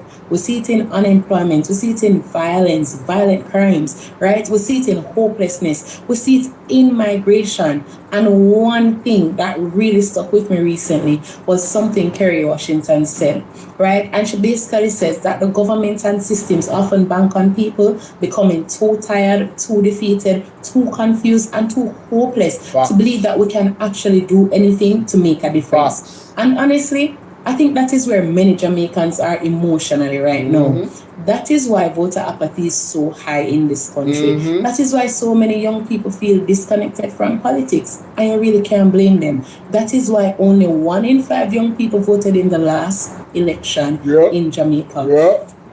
And when you look at it, that is why so many people want to leave. Because too many people no longer believe that their participation changes anything at all. True. But here is the thing. It does matter. We have to educate ourselves beyond headlines. We have to stop blindly accepting political narratives. We have to stop normalizing corruption and dysfunction in this country. Those things aren't So I'm here doing a little puzzle, and I stopped for a second because the numbers from that is the thing. It does matter. We have to educate ourselves beyond headlines. We have to stop blindly accepting political narratives. We have to stop normalizing corruption and dysfunction in this country. Those things aren't normal. And we also have to support the people who are fighting for the right things. People fighting for environmental protection, for beach access, for transparency, for accountability, for police reform, for justice. But we can't wait till every issue reach our doorstep before we actually care about it. Right? In democracies all over the world, ordinary people, right, they organize, mobilize, and pressure governments to actually do better. We have to find back that spirit in Jamaica. We have to stand up for something, or else we're going to fall for anything. Because if over half the country and over 80% of young people are thinking about leaving, that is not just a migration issue, that is a warning sign about national confidence. And I really and truly believe that it's time we need to start treating it like it is actually one. So I'm here doing a little puzzle, and I stopped for a second.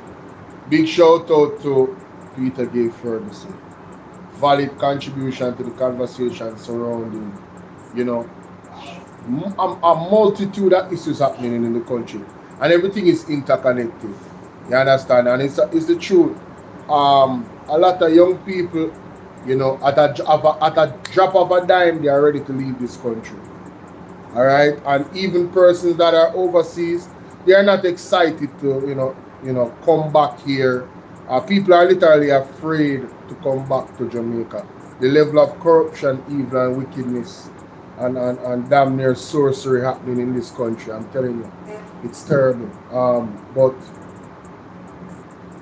the Auditor General donations debacle, ADPEM cited for poor management in critical areas of funds donated to aid hurricane victims. Let's look into this article, ladies and gentlemen. Discover more. Geographic reference. Investigative journalism reports. The Office of Disaster Preparedness and Emergency Management, ADPEM, got a failing grade from the Auditor General's Department for the financial management of funds donated to assist the victims of Hurricane Melissa that devastated western and southern sections of the country on October 28, 2025. Examining the systems and practices of the ADPEM in relation to the financial management of donated funds, Auditor General Pamela Monroe-Ellis signaled that the relief agency performed poorly in 2 critical areas and, in a third instance, barely met the criteria in carrying out its mandate. First, the Auditor General said ODPEM did not have a formal agreement to govern the retention of donated funds. The Auditor General explained that standard financial management practices require formal agreements for the retention of funds and timely release of donations after the agreed holding period. She said ODPEM is expected to actively monitor, assess, and recover funds in accordance with established agreements to ensure effective stewardship and accountability. On October 28, 2025, the government established the Support Jamaica website to facilitate public donations for Hurricane Melissa relief. Online transactions were managed by a private financial services institution, FSI, which acted as the financial intermediary responsible for transferring funds to ODPEM's bank accounts. 1 month later, and also on February 26, 2026, the Auditor General requested confirmation from the FSI regarding the total donations collected and the subsequent remittances made to ODPEM. A review of the FSI's confirmations revealed that approximately $72.5 million and $1.4 million gross donations were collected between October 28, 2025 and February 23, 2026. The FSI reportedly deducted from the gross donations a net transaction fee of US 25 cents per transaction, a commission fee of 3.9% on gross donations collected, and 15% general consumption tax, GCT, applied to the commission in line with the submerchant agreement signed by ODPEM and the FSI on July 8, 2024. In a real-time Hurricane Melissa Relief Initiative audit, which was tabled in Parliament last week, the Auditor General said that following the deductions, the FSI retained 30% of the remaining funds for a 45-day holding period to cover potential bank chargebacks. At the end of this period, the retained amounts are to be released to ODPEM, net of any actual chargeback claims. Consequently, as of February 23, 2026, the FSI indicated that net amounts of $52.9 million and $1.05 million, representing approximately 73% of the total collections in each currency, were transferred to ODPEM's bank accounts. Auditors sought to determine the basis and the authority for the retention of the amounts withheld, as this was not contained in the signed submerchant agreement. However, the Auditor General said it was observed that the ODPEM did not have in place a formal agreement with the FSI governing the retention of 30% of net donations for 45 days to cover potential bank chargebacks. ODPEM presented an email correspondence from the FSI to ODPEM's acting Director of Finance and Manager of Information Systems. The correspondence stated that due to a number of donation transactions that have been flagged as suspicious, that an amount of 30% is retained by FSI on total donations for a period of 45 days, and upon the expiration of that 45-day period, the amount retained will be released, net of any chargeback claims sent in by the bank. However, the Auditor General noted that the ODPEM did not submit any evidence to demonstrate approval of the proposal or the existence of a formal agreement between the parties. Notwithstanding, the FSI did not transfer the amounts withheld to ODPEM in accordance with the proposed arrangement. In addition, the Auditor General found no evidence that ODPEM made any attempts to enforce the 45-day arrangement.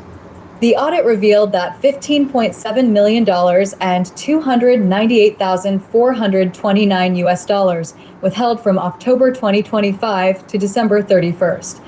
2025 were due for payment as at February 15, 2026.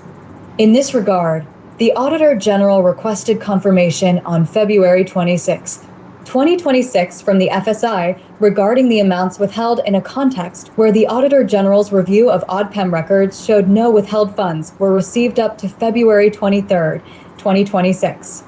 On March 9, 2026, the FSI confirmed to auditors that none of the withheld amounts were transferred to ODPEM's Jamaican dollar or US dollar accounts, but indicated that the funds were in the process of being cleared for payment. We expect that all amounts donated for Hurricane Melissa will be accounted for in full by ODPEM and lodged to the deposit accounts in keeping with MOFPS's Circular Number 17 dated June 10, 2013. The Auditor General reported that on March 13, 2026, ODPEM provided a bank transfer receipt dated March 9, 2026, amounting to $16.1 million and $305,292 and 46 cents from the FSI for the amounts withheld. However, she said the ODPEM's bank statements confirming actual deposits in the bank accounts were not presented. Further, the Auditor General said no evidence was found that ODPEM took timely or effective action to enforce compliance with the proposed arrangement, despite significant delays of between 22 and 83 days beyond the proposed transfer timeline. The absence of a formal written agreement limits ODPEM's ability to enforce claims in the event of disputes, she added.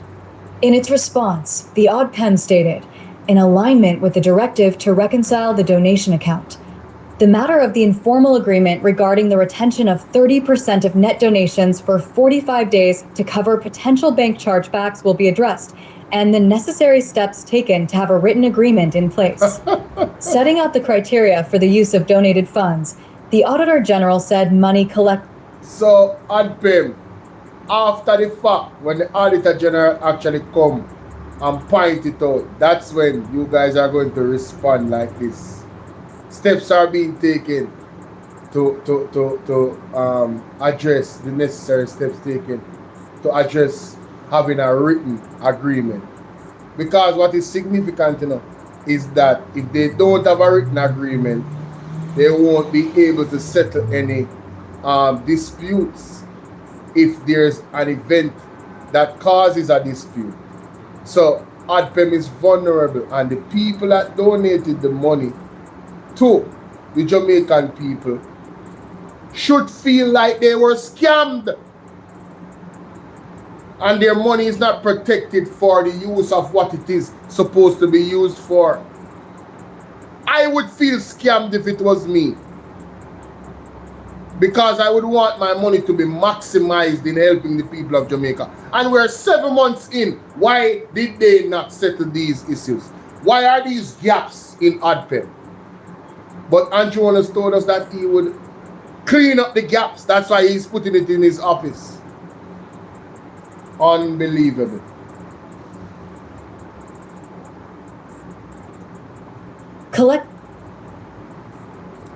The absence of a formal written agreement limits ODPEM's ability to enforce claims in the event of disputes, she added. In its response, the ODPEM stated, in alignment with the directive to reconcile the donation account, the matter of the informal agreement regarding the retention of 30% of net donations for 45 days to cover potential bank chargebacks will be addressed, and the necessary steps taken to have a written agreement in place.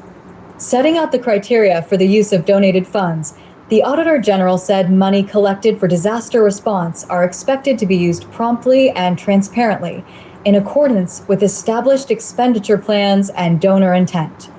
There has been intense national debate on whether the government has moved with alacrity to spend funds donated to assist hurricane victims. The raging debate stems from a key finding by the Auditor General that the ODPEM received $1.44 billion in cash donations and only spent $26 million, or 1.8%, as at April 2nd, 2026. Another significant finding unveiled by the Auditor General is that ODPEM did not disclose to the Ministry of Finance and the Public Service amounts received and unspent in respect of Hurricane Beryl. The $138.8 million and $0.1 million remained unused from cash donations collected in response to the 2024 hurricane prior to the passage of Hurricane Melissa. The Financial Administration and Audit Act Financial Instructions Section 9.4I states that where approved donation of cash is received for purposes specified by the donor ministries, departments and agencies shall lodge the funds to its deposit bank account, advise the Ministry of Finance, and request its incorporation in the estimates of expenditure or supplementary estimates as appropriation in aid. We hit a damn minute.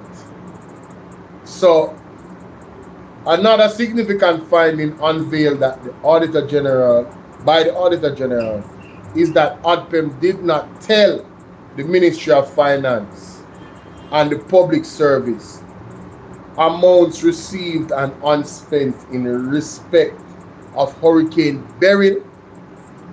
What a bangarang. So this $138.8 million and the 101,000 US dollars remain unused from cash donations collected in response to the 2024 hurricane prior to passage of Hurricane Melissa. And the Financial Administration and Audit Act, Section 9.4 states that where approved donations of cash is received for a purpose specified by the donor, ministries, departments, and agencies shall lodge the funds to its deposit bank account, advise the Ministry of Finance, which they did not do, and request its incorporation in the estimates of expenditure or supplementary estimates as appropriations in aid. Mighty God. Let's go to the video that I wanted to share, ladies and gentlemen, that tie all of this in a bow. This whole situation with these monies. Remember, when this man warned donors not to send hurricane donations to the Crime Minister, Auditor General's report has spoken. Let's revisit. Where is the Jamaican government? Nowhere! Send an agent to give out the money. Send a client with the money. Don't give it to Mr. Andrew Holness because he's not going to give you the money when we figure people about we house. The government get that money, we'll never get it. That's why I make it money. We will never get that. Give him, carry one that come and don't get 1 cent. This town down where they are don't get nothing, not even sweetie. Don't send the money. Worldwide foreign country, please don't send no money to Andrew Holness. And now go give Jamaica people, please, So those who are of the view that the government can engage in a spending spree, thank God they are not the government. The latest Auditor General's report has found that of the $1.44 billion donated for Hurricane Melissa relief, only 1.8% or $26 million has so far been spent. That money, it says, went solely to roofing materials. Meanwhile, leftover funds from Hurricane Beryl of over $138.8 million Jamaican dollars and 100,000 US dollars remain untouched. The report notes that the Office of Disaster Preparedness and Emergency Management, ODPEM, had no expenditure plan, leaving aid idle while citizens waited for relief. The audit also revealed that millions were withheld by a financial services institution, some 15.7 million Jamaican dollars and nearly 300,000 US dollars. There was no formal contract. Transfers were delayed and the Auditor General could not confirm if the money ever reached ODPEM's accounts. This, as the report reminds, that the audit is one aimed at retaining transparency in the use of the funds and ensuring accountability as the government embarks on several projects under the recently passed NARA. But there was more. The roof restoration program also came under fire. The report notes that $34 million in roofing materials has been delivered without signed receipts. It found that payment records for contracts worth over $100 million were missing. This, as ODPEM says, 421 roofs were repaired, but auditors found no clear beneficiary verification and no completion reports. Also under the microscope, the National Disaster Fund. The audit concluded that the NDF, Jamaica's safety net, is not compliant with the law. It shared the fund had no designated bank account. As such, the report continued, the funds are mixed with other projects. Additionally, it notes required annual reports and statements of accounts have not been prepared from as far back as 2018. As of February, the fund held $163 million in cash and $293 million in investments. Despite this, the Auditor General says oversight remains weak. The Auditor General concluded that weaknesses in financial management and governance threaten Jamaica's disaster response. The report urges ODPEM to act immediately with a clear expenditure plan, a dedicated account for the disaster fund, and formal agreements with partners. Without swift reforms, the Auditor General notes donor trust and public confidence could erode, leaving Jamaica vulnerable when next a storm hits. So those who are of the view that the government can engage in a spending spree. Thank God they are not the government. The government has to be frugal. It has to be careful. It has to watch now more than ever. It has to watch every dollar that is spent. Because yes, we are in a good position, no doubt. We have never been in a position where a disaster struck and we don't have to be scrounging around to find $1.1 billion. We have it there. To start, we can start. That is because of the fiscal management of the government that did. I know them not start. We can't start. Bongo big up yourself, Director big up. Everybody on the live big up. Mighty God. Built resilience in our fiscal affairs. One opposition senator counters.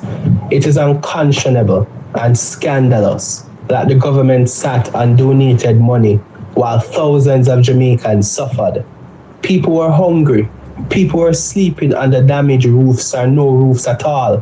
Families were struggling to rebuild their lives, and the money donated by generous Jamaicans and well-wishers to help them was simply sitting idle, going nowhere. So those who are of the view that the government can engage in a spending spree, thank God they are not the government. Unlike the government, the facts are honest. The Auditor General confirmed that 88% of the $1.4 billion in Hurricane Melissa donations remain uncommitted. The opposition's deputy spokesman on productivity, efficiency, and effectiveness says this means there was no plan, no contract, and no obligation to deploy the funds. He reasons. Bureaucracy slows spending, but it does not prevent a government from committing funds. So the question that must be asked is why several months after Hurricane Melissa did 88% of donated funds have no commitment whatsoever attached to them. And this appears to be a pattern because we must recall that the Auditor General said that $138 million from hurricane burial donations in 2024 sat idle and was never reported to the Ministry of Finance as required by the law. The public should note that Finance Minister Favour Williams had itemized the 67 billion Jamaican dollars being spent on Hurricane Melissa recovery and relief efforts during her contribution to this year's budget debate. The referenced expenditure includes approximately $10 billion to assist Jamaicans to repair their roofs. So those who are of the view that the government can engage in a spending spree, thank God they are not the government. The government has to be frugal. It has to be careful. It has to watch now more than ever. It has to watch every dollar that is spent. Because yes, we are in a good position, no doubt. We have never been in a position where a disaster struck and we don't have to be scrounging around to find $1.1 billion. We have it there. To start, we can start. That is because of the fiscal management of the government that built resilience in our fiscal affairs. He had nothing to do with the fiscal resilience and management. And the People's National Party responsible for that. Let us be clear. All right? Under Portia Simpson Miller and the team that Mark Golding was a part of. Ralston Hyman and the whole of them. The senator also countered the government's response, contending there's no defense for the handling of the funds and demands that a transparent expenditure plan be laid out for the money. As it relates to the approximately 1.44 billion Jamaican dollars that have been received in donor funds for Hurricane Melissa related support, 600 million of that amount is being used to build bases for the modular housing solutions for people whose dwellings have been destroyed. Additionally, $240 million is being used to support the Government of Jamaica directed roof repair program, where the JDF assists Jamaicans to restore their dwellings. This is separate, of course, from the roofs program. Additionally, $560 million has been committed to additional Melissa-related recovery efforts. Senator Morgan cannot credibly blame red tape for money that was never directed anywhere. These are not bureaucratic delays. This is a governance failure. Jamaicans who donated in good faith deserve accountability, and we're calling on the government to immediately publish a transparent expenditure plan for all outstanding disaster relief funds. The government has said the findings further support the need for the National Reconstruction and Resilience Authority, NARA, to chart the country's infrastructure rebuilding efforts after Hurricane Melissa. Where is the Jamaican government? Nowhere! Send a agent to give out the money. Send a client to the money. Don't give it to Mr. Andrew Homeless because he's not going to give you the money where we get people back the home. The government get the money, we'll never get it. I promise you that. We will never get that. Till carry one that come and don't get 1 cent. This town down where they are don't get nothing, not even sweetie. Don't send the money. Worldwide foreign country, please don't send no money to Andrew Homeless. And now go to Jamaica people, please don't beg no. Dr. Secretary Rubio and the American people have promised support to the people of Jamaica. These are very large lift helicopters. They're going to be working shoulder to shoulder with the JDF to get supplies out to the Jamaican people.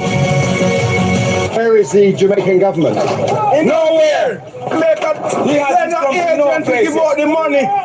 Send a client for the money. Don't give it to Mr. Andrew Homeless because he's not going to give you the money where we figure people about we home. The government get that money, we'll never get it. I promise you that. We will never get that. Give him, carry one that come and don't get 1 cent. This town down where they are don't get nothing, not even sweetie. Don't send the money. Worldwide foreign country, please don't send no money to Andrew Homeless. And now go to Jamaica people, please don't beg no. So those who are of the view that the government can engage in a spending spree, thank God they are not the government. Comment, like, share. Ladies and gentlemen,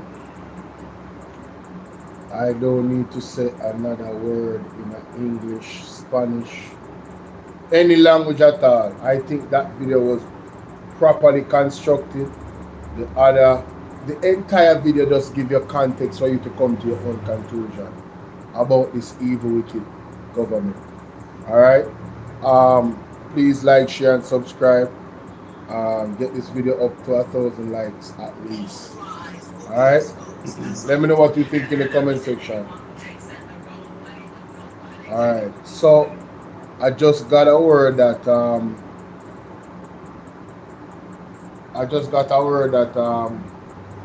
Isaac Buchanan has released a statement, and also Pastor Jeffrey Shuttleworth. You understand? Yeah, so yeah, man. So we're gonna go to both of those situations right now.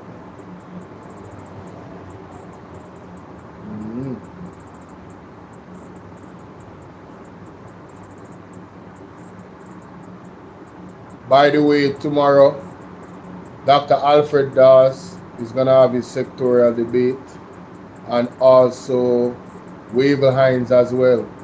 Highly anticipating those two gentlemen' contribution. Philip Palwell will be on the headlines at 6:10. I don't know what that is about. Yeah, I don't know what this topic is about and that, but yeah. Also, yeah, whole heap of things me have to cover, you know. Mighty God. Jamaica, I think I'm going to be live for the next hour and a half. This serious. No, for true. I believe I will be live for the next hour and a half. No, I will not. You know what I'm going to do? Thank you so much, Jamaican Swag King. You know what I'm going to do? I'm going to go live later on and cover the PMP press conference that they did today, because I have not watched it yet. I have not watched it, so I'm going to do that later on. Let me get to this this situation here. Mighty God of Daniel. This will not be a 9-day wonder, ladies and gentlemen. I can tell you that. It will not be a 9-day wonder. It will not. Ladies and gentlemen, this topic of the Granville incident with the lady life that was taken, that was eliminated, that was murdered by the police unjustly, as far as I'm concerned. This was not police work being done. This is a murderer. All right, this is criminal as far as I'm concerned. That's where I'm at with it. Look at the video for yourself. After looking at the video, as a citizen of this country, I would not wish that on my enemy. I would not wish what that man did to that lady on my enemy. That monster.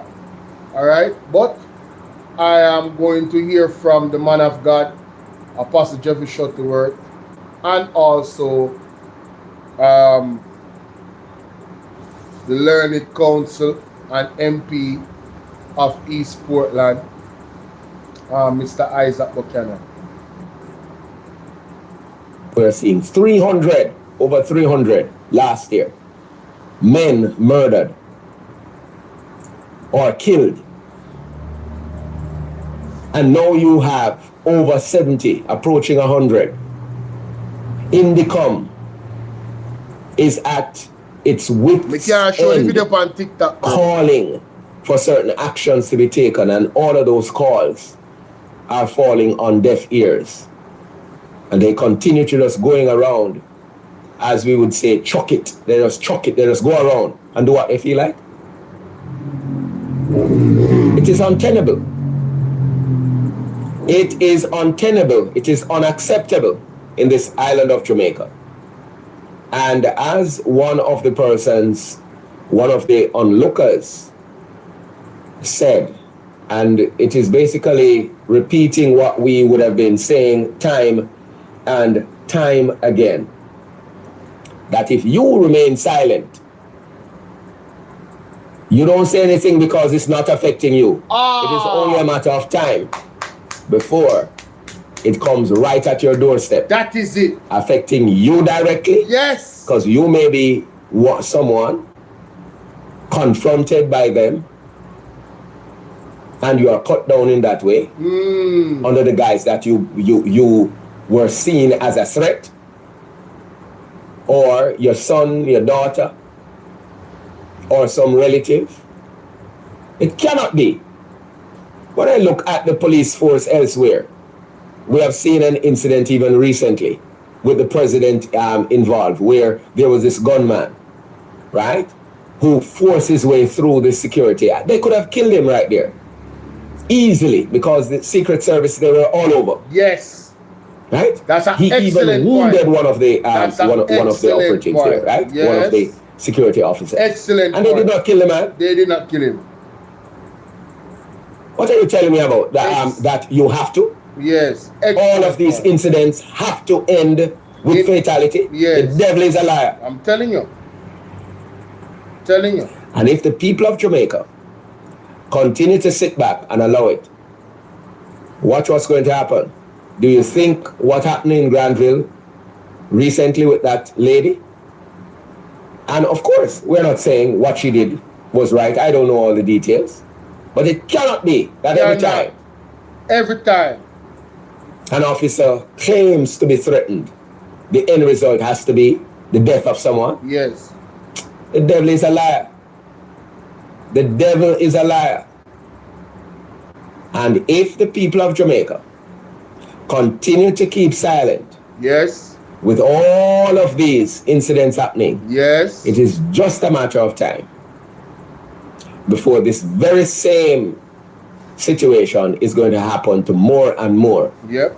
Just those in the so-called depressed communities, not only those who are considered underprivileged or so-called poor, but it's also going to happen to those in the upper echelons of the society. But hear this and hear this well. The Lord says that He will be moving amongst the JCF, that you are going to see bizarre incidents. Already you are seeing some of them, and there's more to come. You hear that? There is more to come. As he shared, I listed out a raft of them, bizarre incidents and so on, because if it is that they continue on this path of bloodletting and bloodshedding, the Lord will be striking and be striking in different ways. And in many of these instances, it's going to be asked, how did it happen? It's a part of the judgment. I'm calling on the Prime Minister. Yes. I'm calling on the Minister of National Security. Yes. They need to take action. This is untenable in a so-called democratic society. Yep. It is untenable. But having said that, the judgment of the Lord also is intensifying, and it will manifest in these and other ways. A breakdown of law and order, an ignoring of due process, and all of those. We will see a deterioration in various areas of life and living in our nation of Jamaica. It is part and parcel of the judgment of God. Will you hear that? Perishing of our children, that sort of thing. Low fertility rate, rise in the cost of living, and such alike.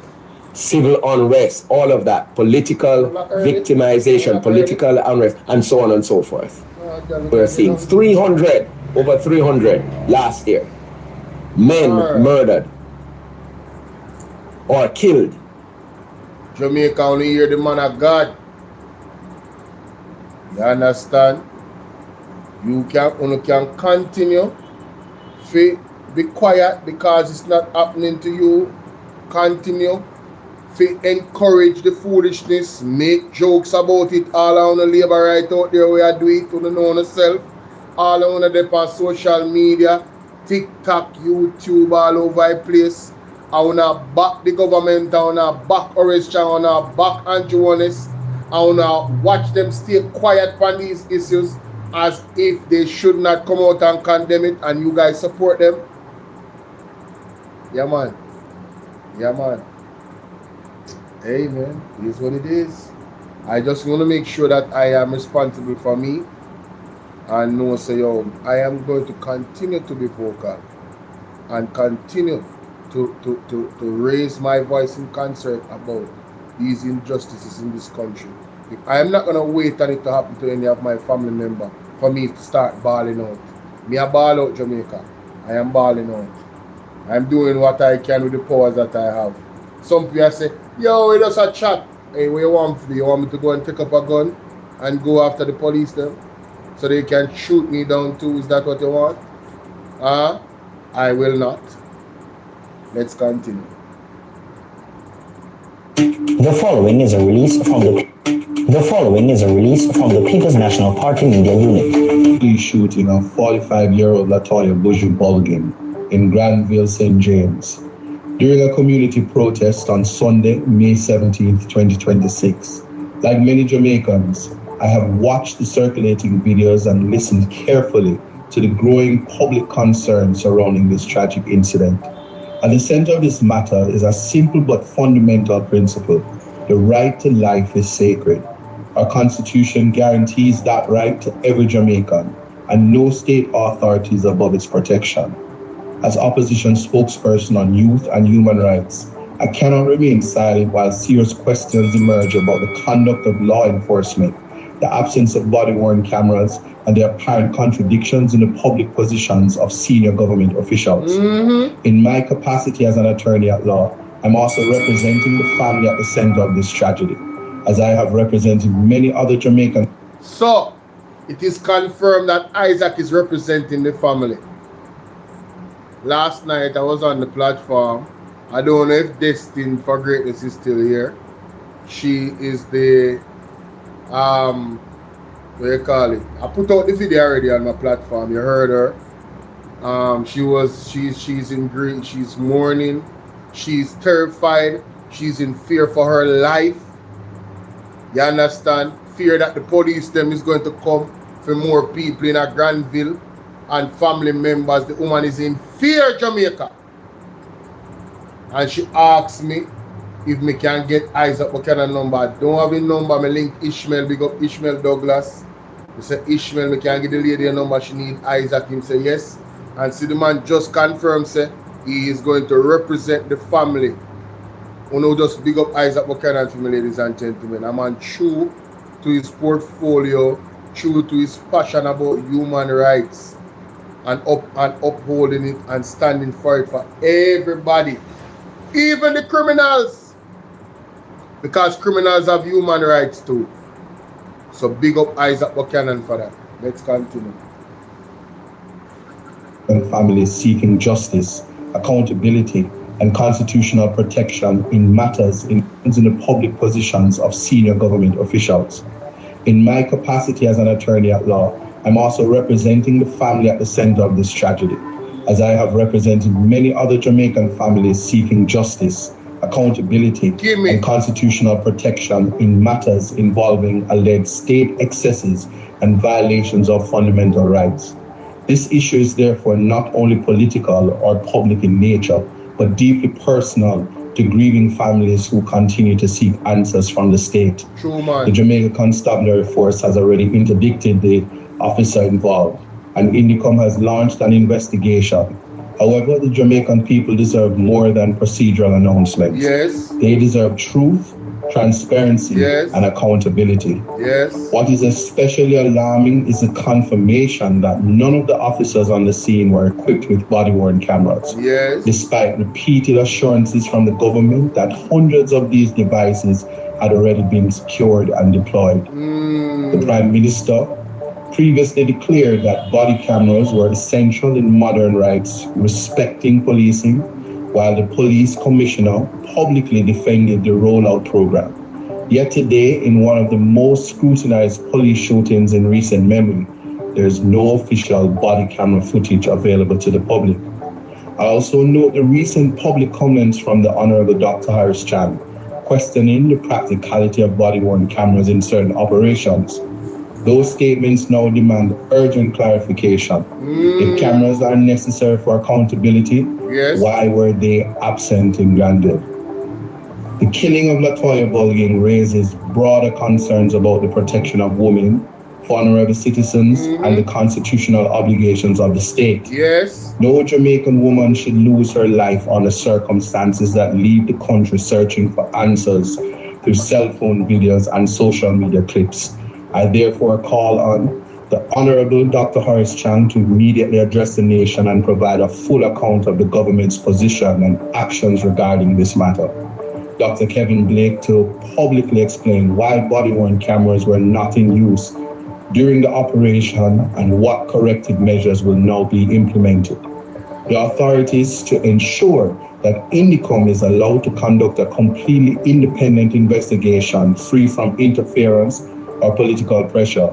I further call for urgent policy reforms, including the mandatory deployment of body-worn cameras for all crowd control operations and strengthened training surrounding the use of lethal force. This matter is not about politics. It is about preserving public trust in the rule of law and defending the constitutional rights of every Jamaican citizen. The people of Jamaica are demanding answers, and rightly so. I stand with every Jamaican calling for justice, transparency, and respect for the Constitution. Justice for Buju, respect for the Constitution, protect our women. Visit our website at pnp.org.jm. I know Isaac said that he would not have put out a press release. He was on the Perspective last night.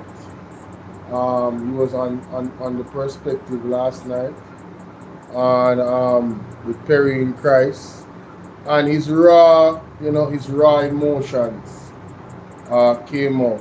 You understand what I'm saying? His raw emotions came out in regards to that particular situation. So, he definitely matched the action with the talk by representing and watch, but you see me by representing the family as a lawyer. So I just want to give you a little bit of snippet of what he was saying last night on Perry in Christ platform. Perry Cummings Jr. The Perspective. Alright? Listen to this. Human rights because they don't understand it and they don't know it. But I can tell you that in the world, it's treated exactly like every narrative painted. There is no narrative in the JCF playbook to paint this picture. And I want to know if tomorrow we're going to get up and allow the press release and anything else that come with it to say that it is okay. Give me 1 second. While Isaac goes to come back, you know, ladies and gentlemen, and it is such a serious question. The video is clear, ladies and gentlemen. There wasn't a shootout. Did the vehicle moved off? It wasn't in the direction of the police. If anything, the vehicle was moving away from the gentleman. And he took out his firearm and he shot her through the glass. They went around, pulled the door, the body come out, drop on the ground. She dead enough. And you take up the body and just throw it in the back of a van. Police who they were trying to stuff the body because there seems to have been a tire in the back of the police van. So they can say they were forcing the body into the little space that was around the back of the van. They were trying to stuff the lady's body beside the spare tire. So don't tell me that they were trying to rush this lady to the hospital. No. If they were even caring about her health, somebody would have been around there with her. That they was stuffed beside a spare tire. Listen to my joke when I make Jamaica. A joke when I make Jamaica. Isaac, go ahead because my mates mash up. I'm taken aback by the conduct because I'm telling you, there's no you can't. It's almost like somebody is sewing a quilt because you have the young men, the brothers in Stairfield that they just go in the middle of the night and they murder. It's murder, and the constant PR that comes behind it about the conduct of persons. And I'm telling you, Jamaica is not safe for ordinary citizens. This is not a crime fighting technique. This is an assault on citizens and breach of constitutional rights. It's human rights, you know. It may be that Jamaicans don't respect human rights because they don't understand it and they don't know it. But I can tell you that in the world, in the free world, the first world, I just want people to appreciate how important human rights is to your existence. It is the only thing that prevents people from trampling on your existence because you're not rich, because you're not from the leading class, you're not from the elite class.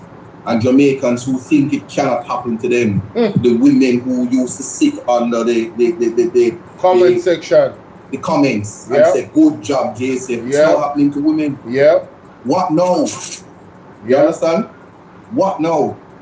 That is the question to ask. And this is let me just make it absolutely clear. This is not a political conversation. This is a conversation about the protection of life and understanding the right to life. Yes? This is the same space where just the other day they killed a teenager on Mother's Day. Yeah? I would not want to hear that this is a young man's mother or a relative, but I know that the demeanor of the officer, an investigation has to be launched immediately. The mental health of that officer has to be checked before he's allowed to be unleashed on Jamaica a day, not even another day. And this is where we are right now, where we laugh and we don't take mental health seriously. I'm being told that they just remove him from duty, but he's also to be detained and he's to get a lawyer. And I don't know if he's one of them that say we are the untouchables, but there are officers who are out there that feel that they are the untouchables. And it is time now that due process is instituted and they go through the same process. You cannot get up and murder a son or a daughter of Jamaica just like that. Yes? It cannot happen like that. somebody's family, somebody has lost a breadwinner, somebody's entire family, yeah, an entire family has gone beyond, is experiencing trauma from an action that could have been prevented. This is completely unacceptable. And I'm going to say this was not sanctioned by the JCF or the state or anybody. I refuse to believe that. Isaac, you mentioned something, the right to human life. There seems to be a trend, Isaac, in this country where people are just unalived, and it is just like, as I said, are we going to get up tomorrow? And we become numb to these things. In other places, listen, I'm just gonna make it clear. This is the straw that broke the camel's back. Yeah. We often talk about we talk about violence against women. What you call this? And the state is allowed to inflict. Big up Isaac Buchanan. I am going to highlight a disgusting individual in my comment section that I just saw on this video that I posted of the victim's sister-in-law. Her daughter is married to the lady's son, and I posted this video. She came on TikTok. Imagine being her name is Destined for Greatness on TikTok. I want to highlight a disturbing individual in the comment section that decided that this was an appropriate comment to make. D. Cole Thorpe 2049 typed 4th term load in Jamaica. Under a video where a lady's life was lost, was taken by the police, this germs, this filthy-minded individual, come on in the comment section talking about 4th term loading. And then you see what they do, you know. They never show their picture in Jamaica. They have these platforms and these channels on YouTube where they just show random picture. Right? It appears as if the government is paying them. What context could you have to come under a grieving lady's? This is a post about the lady grieving about her family member losing her life by the hands of the police. And this dirty, just nasty-minded individual come under the comment section and come talk about 4th term loading. I'm telling you, the judgment that shall reach you guys if you don't continue with this thing that you guys are doing in supporting the government. I am not calling, God is going to judge you. And I am no longer praying for any judgment for you. But I am certain if you guys continue and not repent in this manner, your judgment is going to be quite sure. It's unbelievable. It's unbelievable, ladies and gentlemen. Unbelievable. Now I'm just going to block this individual now. Yeah, because I don't want persons like this to have an opportunity to type in my chat. I am going to block them right now, and I'm doing it live while I'm doing this recording. Somebody said she was executed. That is the exact terminology. That is the exact terminology for what occurred. If you are watching, if you watch that video and you are not outraged, I don't know what to do with you. But I digress. Let me know what you guys think in the comment section, ladies and gentlemen. Now, guys, later I will be on live, and I'll be looking at the interview with Mark Golding and Colin Bellite. I have not watched it, obviously. I'm here live right now. So I will be looking at that, and I also will be looking at the press conference for the People's National Party. I'll be looking at that as well and giving my reaction to that. So see you guys later at 11, the latest, 10:30 p.m. Jamaica time or 11. Yeah, man, for real, Jamaica Swag King, me I tell you. Everybody on the TikTok live, go and subscribe to my YouTube. The link is in my bio. Alright? Certain videos I'm going to be posting over there. I can't post them on TikTok. It don't make no sense. Alright, my people? So check out that. Barrington say you can't stop Junker from flying. You can't stop Junker from naming dead meat. Wow. And for my TikTok people, encouragement strengthen labor. If you guys are not getting this, I'm not getting 50,000 likes. I don't get paid really for TikTok, you know. And I don't give nobody to put on, nothing to put on. So if you don't know what I give, that's fine. But if I'm going to come on and I don't get 50,000 likes, it don't make sense to come on. But I'm just do some video and post them and do my live on my YouTube. And that I'm gonna start.